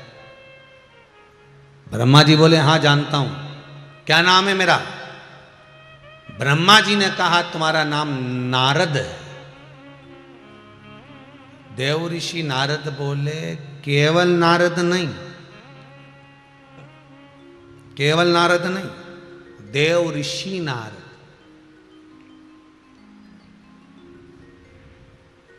अब माता पिता के आगे संबोधन देने की क्या जरूरत है? केवल मुझे एक नाम से मत बोलो कि मेरा नाम आकाश है, या मेरा नाम आलोक है, या मेरा नाम अभिषेक है, या मेरा नाम विमलेश है, या मेरा नाम ये है। इसके आगे मेरा संबोधन लगाओ डॉक्टर। डॉक्टर कहो डॉक्टर, क्योंकि मैं डॉक्टर हूं। तो इतने में अंदर से जो माँ निकल कर आती है ना, मम्मी, और वो आते से ही बोलती है, एक ही दिया नहीं तो डा इधर जाएगा ना टा उधर जाएगा। मेरे लिए तू मेरा बेटा है, डॉक्टर नहीं है। मेरे लिए तू मेरा पुत्र है, इंजीनियर नहीं है। मेरे लिए तू मेरा पुत्र है, सीए नहीं है। मेरे लिए तू मेरा पुत्र है, कलेक्टर नहीं है। मेरे लिए तू मेरा पुत्र है, एसपी और डीएसपी नहीं है। मेरे लिए तू मेरा पुत्र है, मंत्री और संतरी नहीं है। मेरे लिए तू मेरा पुत्र है, पीएम और सीएम नहीं है। तू केवल मेरा पुत्र है। और माता के सामने कोई संबोधन नहीं होता साहब, कि बेटा कितने भी बड़े पद पर बैठ जाए, पिता के सामने कोई संबोधन नहीं होता। बेटा कितने भी बड़े संबोधन पर, कितने बड़े पद पर बैठ जाए। गुरु के सामने कोई संबोधन नहीं होता कि आपके पास में कितनी सत्ता है, कितनी जमीन, कितनी जायदाद, कितना धन, कितना वैभव और कितना सामान है। गुरु को मतलब नहीं है साहब। तुम्हारे पास में कितनी गाड़ियां हैं, गुरु को मतलब नहीं। तुम्हारी कितनी बसें चल रही हैं, गुरु को मतलब नहीं। तुम्हारे कितने टाकीज चल रहा है, गुरु को मतलब नहीं है। अगर असली संत होगा, सदगुरु होगा, उसको कोई मतलब नहीं कि तुम्हारे पास क्या है। गुरु तो ये देखता है कि गाड़ी से मतलब नहीं, गुरु ये देखता है कि भजन कितना है, स्मरण कितना है, नाम जाप कितना है, नाम कीर्तन कितना है, कितनी भक्ति करता है, कितनी देर भगवान का भजन करता है, कितनी बार मंदिर में जाकर आसन लगाकर बैठता है, कितनी देर बैठकर शिव का अनुमोदन करता है, कितनी देर बैठकर शंकर को जल चढ़ाता है। गुरु ये देखता है। गुरु ये नहीं देखता गाड़ी कितनी, बंगला कितना। साहब जब लोग आते हैं ना गुरु जी के सामने, तो बड़ा बड़ा संबोधन देते, साहब ये उनके पिए हैं। अच्छा, बहुत बढ़िया साहब, इनकी इतनी गाड़ियां, ओहो इनकी इतनी दुकानें, ओहो इनका ये है। गुरु का क्या करना? तुमने कौन सा गुरु जी को गाड़ी दे दी, तुमने कौन सा गुरु जी को अंबारियां दे दी। गुरु को मतलब नहीं है। गुरु तो यह जानना चाहता है कि इसका भजन कितना है।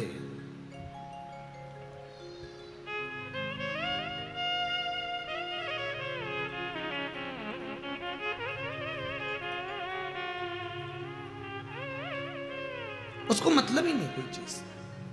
वो अपनी भक्ति में, अपनी चित्तवृत्ति में, अपने आनंद में बस सदा तत्परता में डूबा ही रहता है। उसको मतलब नहीं तुमसे।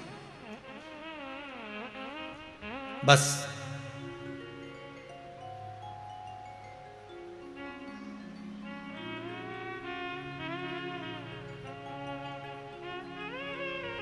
देव ऋषि नारद का ये अहंकार 33 कोटि देवताओं को दिख गया। नारद पंचतंत्र कर रहा।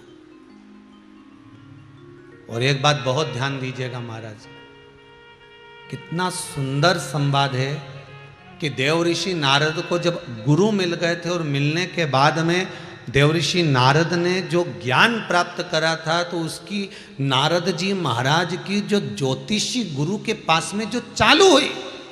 भारत की भूमि के जितने ज्योतिष शास्त्री हैं, भारत की भूमि के जितने ज्योतिषी करने वाले हैं, ये इन सबके लिए नारद गुरु है। क्योंकि नारद के बराबर कोई नहीं हो सकता। सबसे बड़ा ज्योतिष शास्त्र नारद जी महाराज से ही प्राप्त हुआ है। सबसे बड़ा ज्योतिष शास्त्र 22,000 श्लोक नारद पुराण में है, जिसमें से महाराज लगभग 2700 श्लोक ज्योतिष शास्त्र के देवऋषि नारद ने प्रकट करवाए। ये जितना ज्योतिष शास्त्र चलता है ना, ज्योतिषी देखने वाले देखते हैं, सब नारद की कृपा। केवल गुरु मिला और सवर गया। गुरु का काम ही यही है, पत्थर को चमका दे, बस वो कांच के टुकड़े को चमका कर रख दे, वो गुरु है। देव ऋषि नारद ने कहा, पिताजी आप मुझे केवल नारद कह रहे हो। तो ब्रह्मा जी ने पूछा, और क्या बोलूं, बता दे तू। तो नारद जी बोले कि आप मुझे केवल नारद बोल रहे हो? हाँ, अब तू बता क्या चाहता है। तो कि आप केवल नारद ना बोलिए, मुझे बस एक बात और याद रख लो कि मेरा नाम देव ऋषि नारद है, मैं देव ऋषि हूं।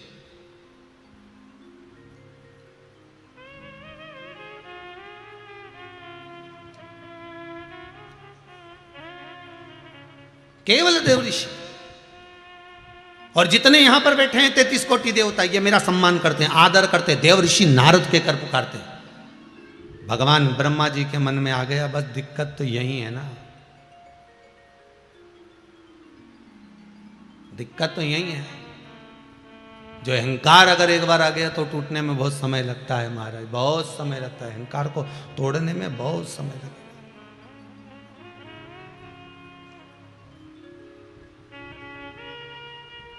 बहुत समय। ब्रह्मा जी से पूछा देवऋषि नारद ने, मुझे क्या करना चाहिए, मैं क्या करूं, आप बताओ। भगवान ब्रह्मदेव ने कहा, एक काम करो, कोई असली गुरु ढूंढ लो,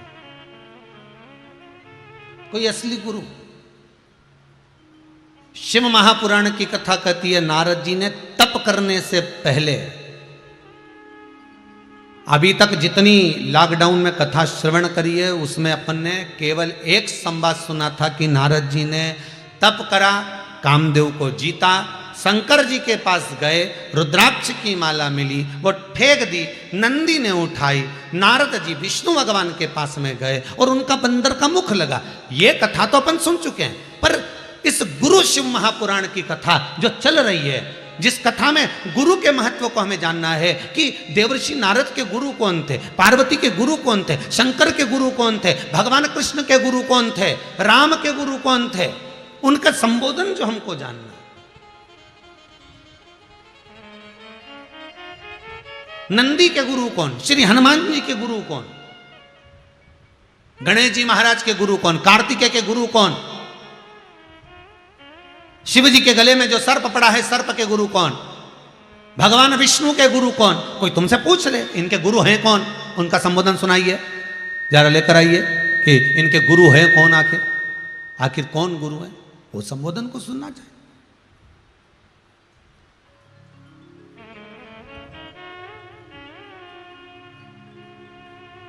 महाराज बस वही बात को ध्यान में रखा जाए, वही संबोधन को ध्यान में रखा जाए।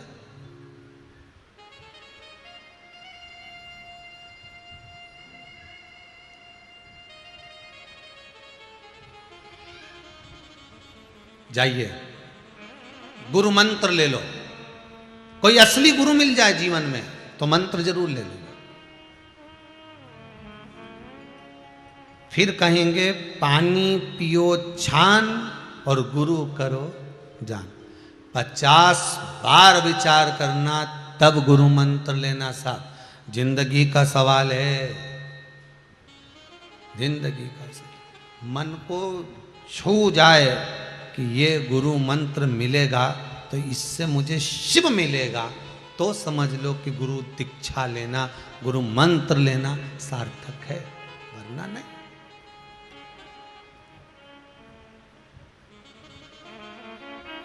वो भी असली मिले, असली गुरु। और असली गुरु आज के जमाने में लोगों को असली घी नहीं मिले तो गुरु कहां से मिलेगा।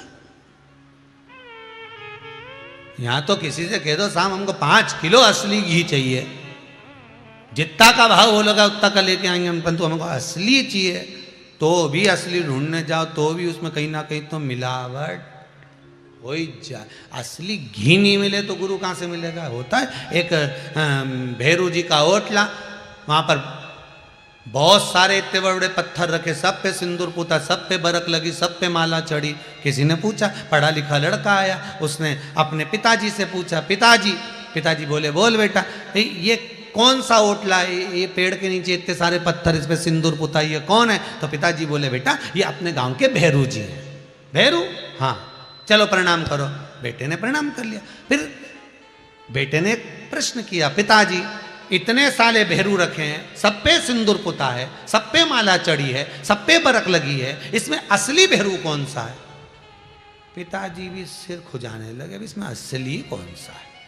इतने बड़े बड़े बड़े बड़े पत्थर रखे हैं, सब पे सिंदूर पुता है, सब पे बरक लगा है, असली भेरू कौन सा? तो पिताजी बोले बेटा हमको तो नहीं मालूम, हमने जब से देखा नहीं इतना सारा भेरू देखा, पूरे पेड़ के नीचे इतने सारे होटले पे जो रखे नहीं, ढेर सारा भेरू भेरू रखे।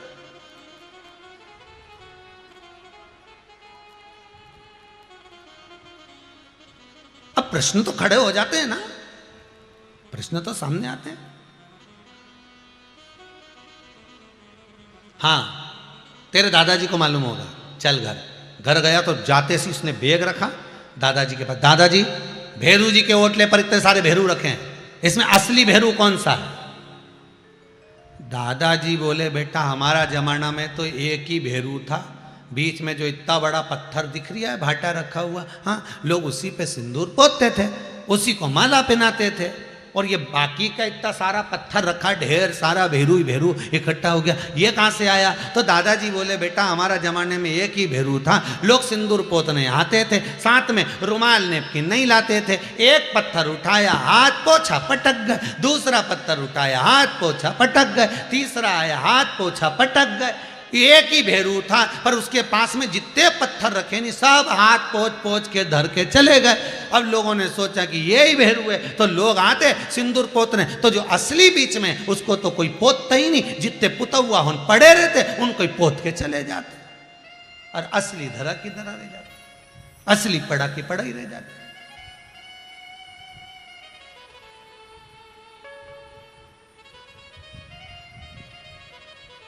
असली भेरू कौन सा है? तो कहा बीच में जो है बस, बाकी के वो तो पूछा हुआ है, सब हाथ पोछ पोछ के पटक गए, उसी पे लोग सिंदूर पोत दिया। बस यही जीवन है। असली सतगुरु को पहचानना, असली गुरु को जानना बहुत कठिन है। संसार में इतने गुरु हो जाएंगे, इतने गुरु हो गए, इतने गुरु हो गए कि ढेर के भाव में मिल जाए, पर असली कैसे मिलेगा? असली ढूंढ,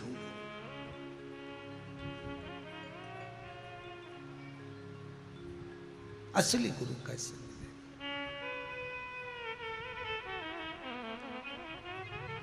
गुरु बिन ज्ञान न उपजे, गुरु बिन संशय ना मिटे, गुरु बिन भक्ति ना मिले, गुरु बिन मुक्ति ना मिले।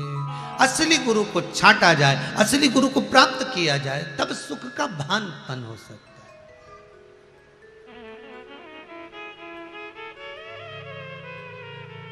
जाओ, देवऋषि नारद असली गुरु ढूंढने जा रहे हैं। कितने दिन लग गए नारद जी को, भ्रमण करते करते करते करते करते करते नारद जी वापिस आ गए।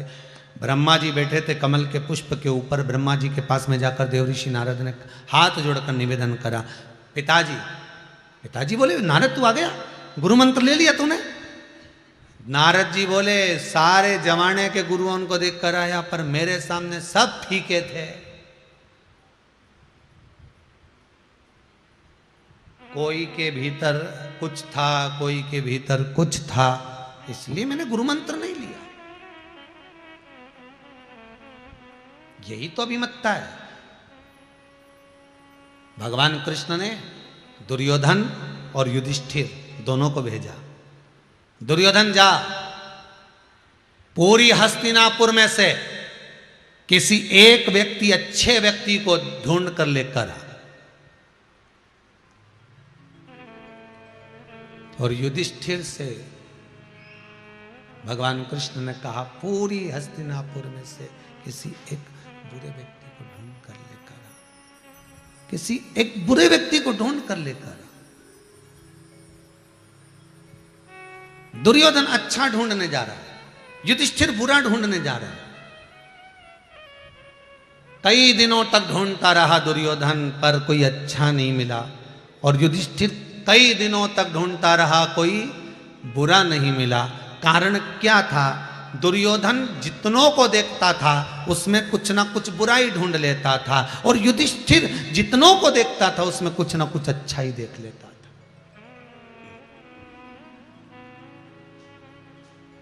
बुरा जो देखन में चला, बुरा न मिलिया कोई, फिर कौन बुरा मिला? अपने चित्तवृत्ति में अंदर झांक कर देखा, अपने भीतर उतार कर देखा, अपने से बुरा कौन होगा संसार? कौन बुरा?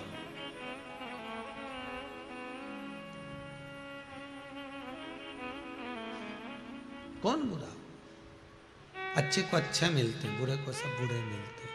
आप जैसा देखेंगे, आप जैसा प्राप्त करेंगे वैसा मिल जाएगा। आपका स्वभाव जैसा होगा, सामने वाला व्यक्ति वैसा मिलते चले जाएगा। देव ऋषि नारद कहने लगे, मैं सारी दुनिया में घूम कर आया, सारी दुनिया में दौड़ कर आया, कोई मेरे को गुरु ही नहीं मिला। मैं किसको गुरु बनाऊं? मेरे को तो कोई गुरु मिलता ही नहीं है। इतने में ब्रह्मा जी ने भगवान विष्णु की साक्षी में कह दिया, एक काम कर, अगर गुरु नहीं मिलता तो एक नियम लेकर जाना। एक नियम बना कि कल मैं समुद्र के तट पर जाऊंगा, सुबह सुबह ब्रह्म मुहूर्त में जो पहला व्यक्ति मिलेगा उसी से गुरु मंत्र ले लूंगा। बस ये नियम बना लो, जा।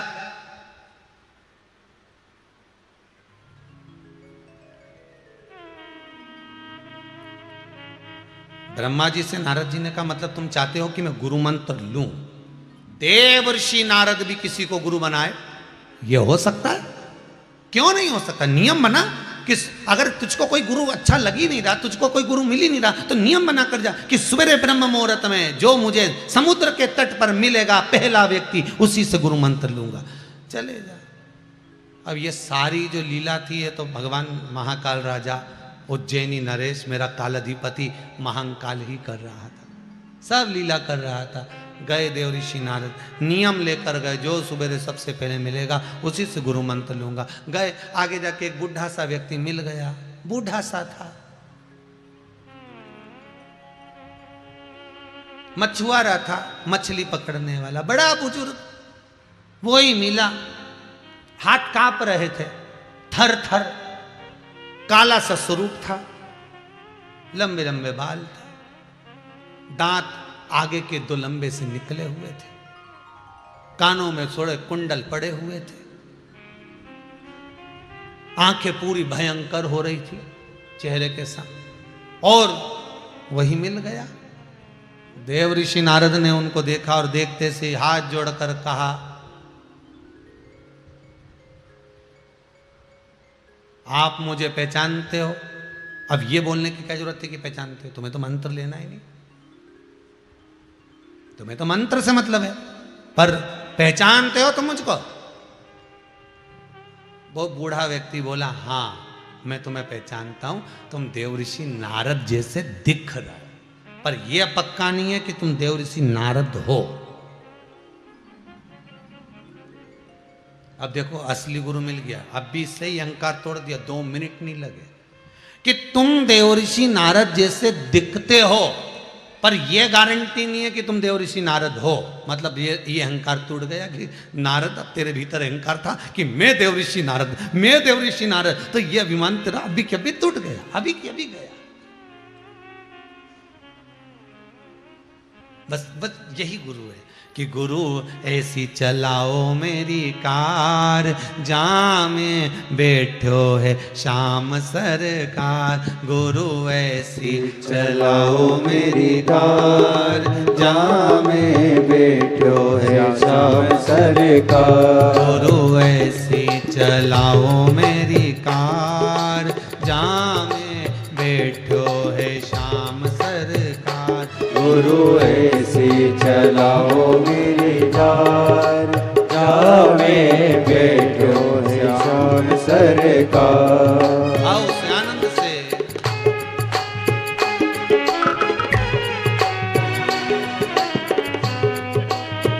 जय हो, जय हो।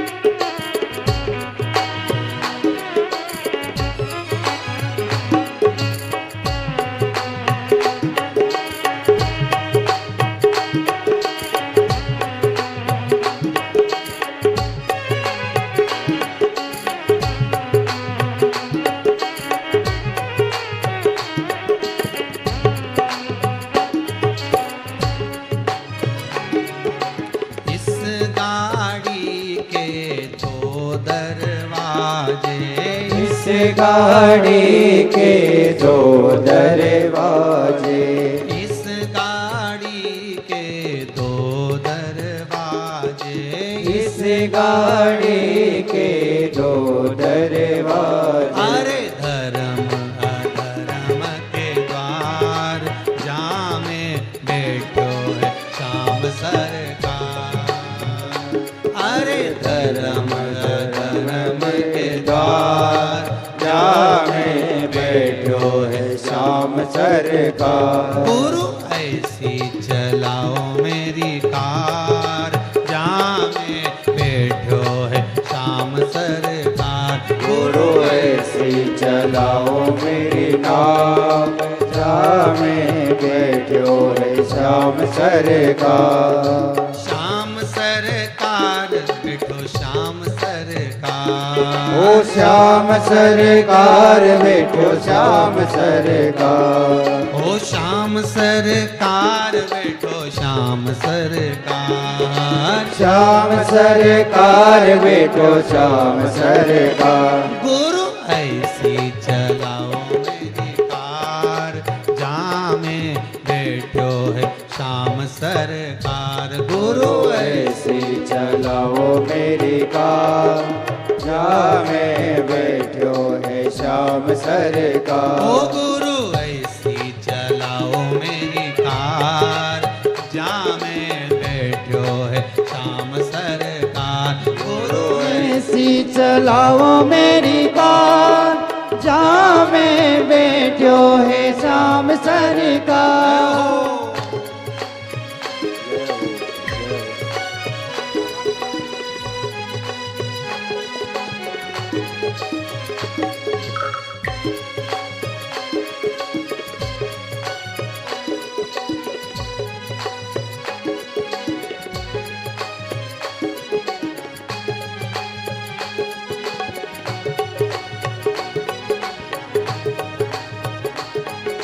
हरि बोल।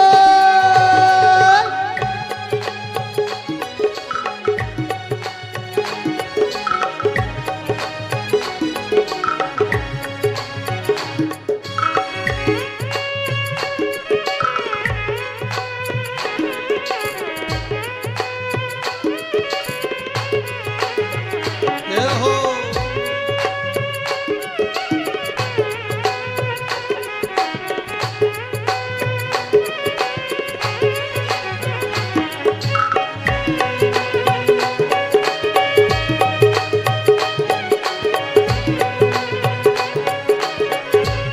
हर भोले।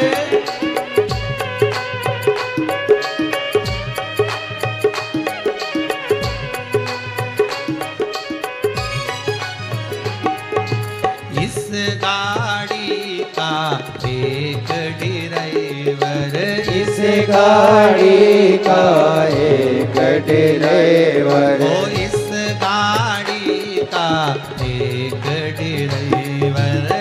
इस गाड़ी का एक ड्राइवर। मेरी बुद्धि में बैठो सरकार, जामे बैठो है श्याम सरकार। गुरु ऐसी चलाओ मेरी नार, जामे बैठो है श्याम सरकार। गुरु ऐसी चलाओ मेरी नार, जामे बैठो है श्याम सरकार। गुरु ऐसी चलाओ मेरी कार, जामे बैठो है श्याम सरकार। ओ श्याम सरकार मेरो श्याम सरकार। ओ श्याम सरकार मेरो श्याम सरकार। ओ श्याम सरकार मेरो श्याम सरकार। ओ श्याम सरकार मेरो श्याम सरकार। गुरु ऐसी चलाओ मेरी कार, जामे जय हो। सरकार। गुरु ऐसी चलाओ मेरी कार, जामे बैठो है श्याम सरकार।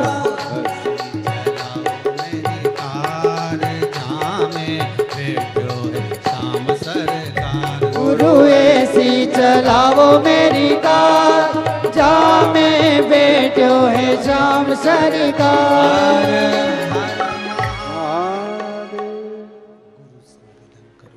परमात्मा से निवेदन करो, बुजुर्ग के रूप में, बूढ़े के रूप में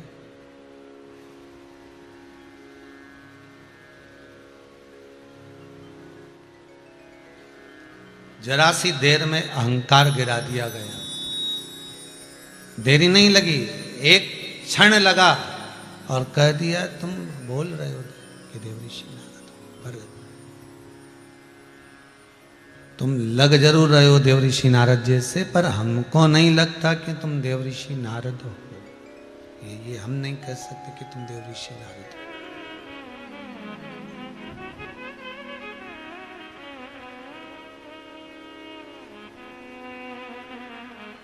हमको नहीं लगता।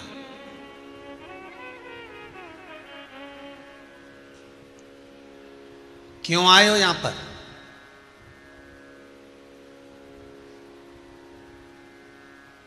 किस लिए आए हो? आपसे गुरु मंत्र लेना है।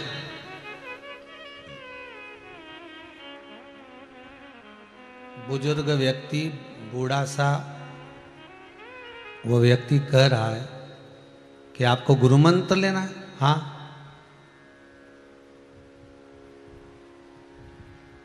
पर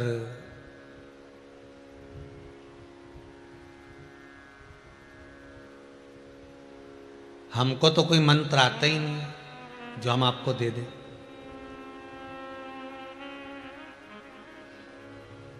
क्या दें हम आपको?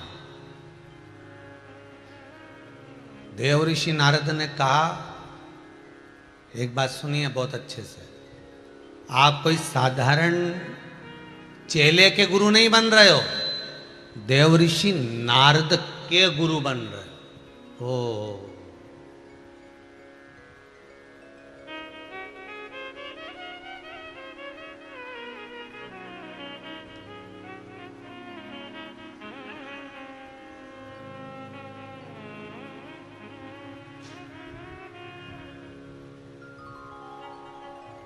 अच्छा एक बात बताना, बहुत सरल सी बात है। जितने लोग कथा सुन रहे हो आस्था पर, जितने मोबाइल पर सुन रहे हो, बहुत ध्यान से बताना,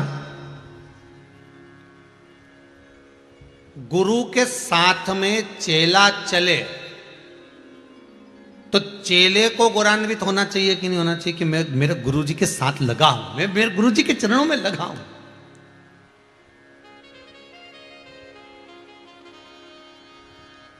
पर किसी मंत्री के साथ, किसी राजनेता के साथ, किसी धनपति करोड़पति के साथ में जब कोई गुरु जुड़ जाए, कोई गुरु जुड़ गया और वो गुरु उस मंत्री के साथ, उस राजनेता के साथ, वो गुरु उस मंत्री के साथ, उस राजनेता के साथ में, उस धनपति के साथ चले,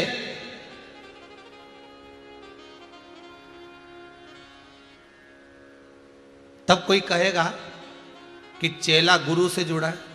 अरे बोलो जम के, कोई कहेगा? नहीं। लोग यही कहेंगे वो गुरु महाराज वो पैसे वाले से जुड़े हुए हैं, उन मंत्री जी से जुड़े हुए हैं, उन राजनेता से जुड़े हैं, उनसे जुड़े हुए हैं साहब, उनसे जुड़े। पर चेले का गौरवान्वितता तब होती है जब गुरु से जुड़कर चले और नाम हो कि ये उस गुरु का चेला। गुरु की बदनामी तब होती है, गुरु का संबोधन जब समाप्त होता है जब लोग कहते हैं ये उन मंत्री जी से जुड़े हुए हैं, और खूब उनको सपोर्ट करते हैं, खूब उनके लिए करते हैं। तब फिर वो गुरु का पद धीरे धीरे समाप्त हो गया, फिर गुरु का संबोधन नहीं रहा,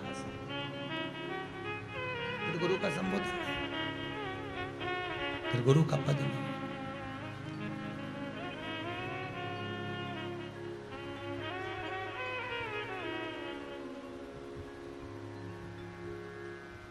कई लोग कहते हैं साहब हम कहाँ गए थे? कुबेरेश्वर धाम गए थे। अच्छा, बहुत बढ़िया। हम इतने समय से शिव महापुराण की कथा सुन रहे हैं, हम इतने समय से श्रवण कर रहे हैं, हम इतने समय से कथा का रसास्वादन श्रवण कर रहे हैं। ओहो, हमने ये करा, हमने बहुत कुछ करा, हमें फल में। अर्थात आप शंकर से जुड़े हो, आप शिव का अनुमोदन कर रहे हो, आप शिव का स्मरण कर रहे हो, आप राम का, कृष्ण का स्मरण कर रहे हो।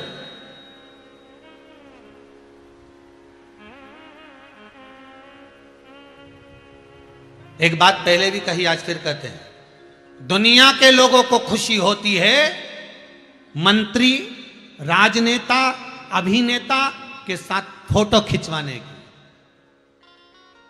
दुनिया के लोगों को खुशी होती है, पर जो कालों का काल, महाकाल का जो भगत होता है, शिव का जो भगत होता है उसको खुशी नेता मंत्री अभिनेता के साथ फोटो खिंचवाने से नहीं होती, उसको खुशी देवादिदेव महादेव के साथ कुछ चित्रपट बनाने की होती है, उससे लगने की होती है कि वो महादेव, वो काल अधिपति, वो महाकाल राजा, वो कैलाशी, वो अविनाशी, वो शंकर मेरा है और मैं उसका हूं। ये उसकी प्रसन्नता होती है, ये उसका आनंद होता है।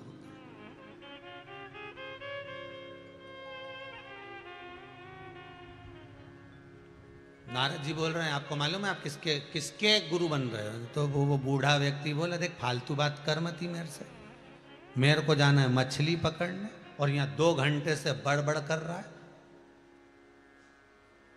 मेरे को कोई गुरु मंत्र आता नहीं है, जो आता होगा दे दूंगा। अब नारद जी संकल्प लेके आए कि जो पहला व्यक्ति मिलेगा उसी से मंत्र लेना। और बताओ, अभी तो नारद को इतना अहंकार था कि तुम पहचानते नहीं हो किसके गुरु बन रहे हो, तो इतने में उसने भी कह दिया, जो बढ़िया काला काला सा बेटा था, बड़ी बड़ी आंख का, बाल भी इतने बड़े, कपड़े भी अच्छे नहीं, वो तो मछुआरा था, मछली पकड़ने वाला, एक टोपी लगाया था ऊपर से और जाल हाथ में कंधे पर पड़ा हुआ था। और इतने में नारद जी ने बोला, तुम जानते नहीं हो कि तुम किसके गुरु बन रहे हो।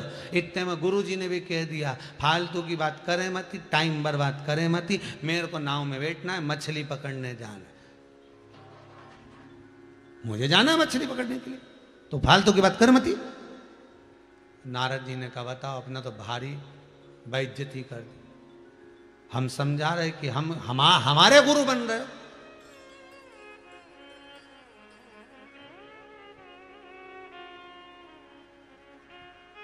मछुआरे ने कहा, सुन तो ए नारद, तू कह रहा ना नारद है डुप्लीकेट, सुन।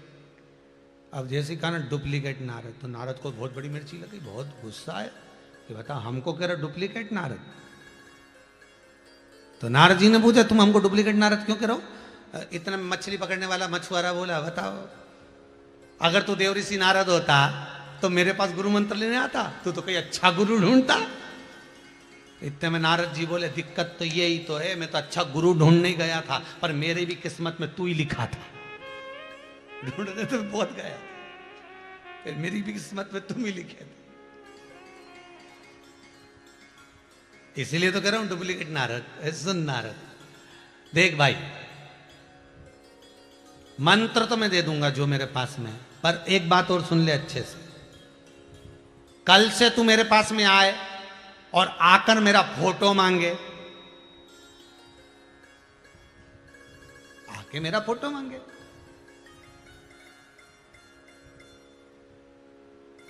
तो होता है कई बार। एक गुरुजी के पास में एक चेला पहुंचा, गुरुदेव आपका फोटो चाहिए, मैंने आपसे गुरु मंत्र लिया है। गुरुजी बोले, फोटो का क्या करेगा? अगर हृदय में गुरु बैठा है तो फोटो का करेगा क्या? नहीं गुरुजी, वो फोटो होना जरूरी है, मैं दुकान में लगाऊंगा। काहे की दुकान है तेरी? किराने की। अच्छा, और दूसरी छोरे की है कपड़े की, हम दोनों को एक एक फोटो दे दो। गुरुजी तुम्हारा फोटो चाहिए, मैं दुकान में लगाऊंगा, अच्छा बड़ा। तो गुरुजी ने पूछा, फोटो का करेगा क्या? क्या करेगा? कुछ नहीं, बस आप तो फोटो दे दो। तो फिर भी गुरुजी ने पूछा, आज गुरु पूर्णिमा का दिन है, तो फोटो का क्या करेगा? गुरुजी ने कहा दुकान में लगाना है। तो करेगा क्या? बस बात इतनी सी, गुरुजी जो भी आता है ना, जरा जरा सी बात में कसम खाना पड़ती है अपने पिताजी की, आपके पिताजी की नहीं खाऊंगा, अब तुम्हारी खतरूंगा, ये गुरुजी की कोसो खाते, ये गुरुजी बस फोटो दे दो। तो गुरुजी ने भी सोचा, मेरा ही मिला था, वो भी फोटो हमारा, और कसम खाने के लिए, बस कसम खाऊंगा, इनकी कसम, ये तो यही भाव बिक्री है, इनकी कसम, मैंने थोक में इतना ही खरीदा, इनकी कसम में तो इतना ही लाया। गुरुजी ने मन में सोचा, गजब है। अब देवऋषि नारद को जो मिले हैं, देवऋषि नारद को जो प्राप्त हुए हैं, देवऋषि नारद को जो मिले हैं महाराज,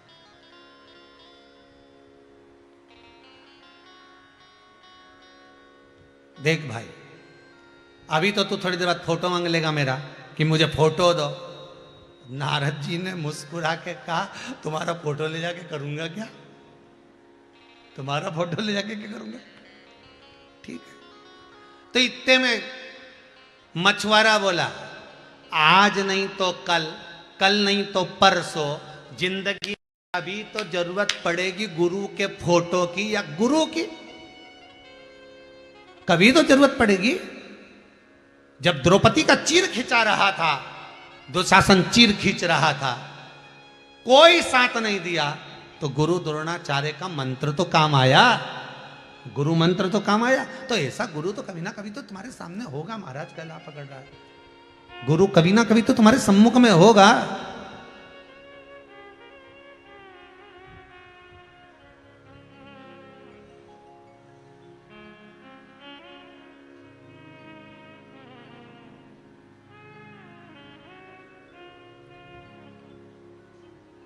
आप तो मंत्र दे दो। बूढ़े व्यक्ति ने मंत्र दे दिया। कौन सा मंत्र दिया? कौन सा मंत्र दिया?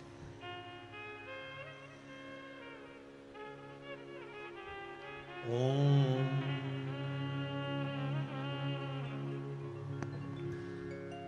हरि ओम।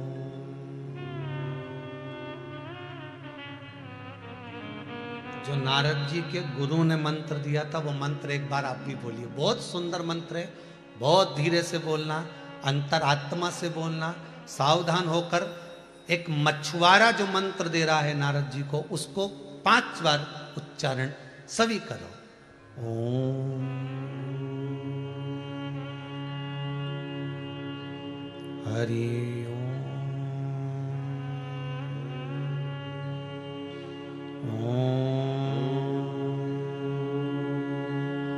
हरि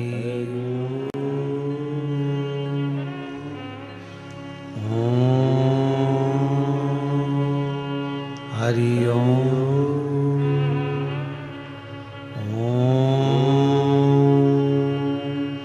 हरि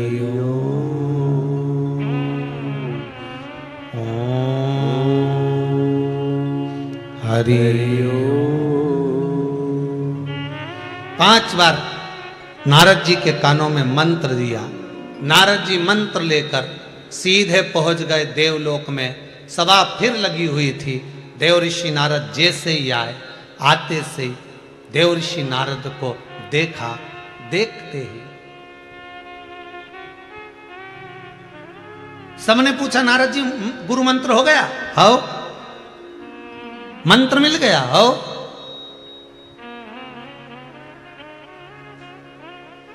कौन गुरु है तुम्हारे? कौन गुरु है? नारद जी ने कहा कि मछली पकड़ने वाला मछुआरा। भगवान विष्णु ने कहा, तुम्हारे गुरु जी का दर्शन हम भी करना चाहते हैं।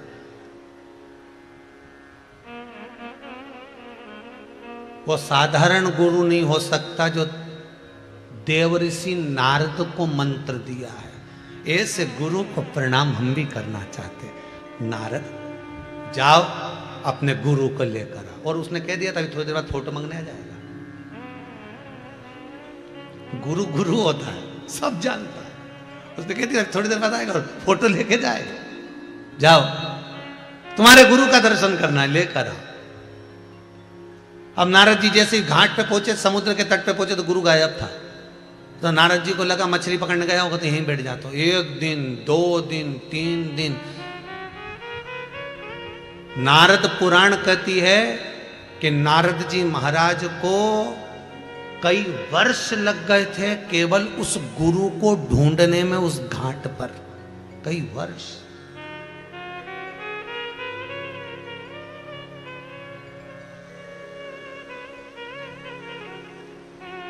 कई वर्ष।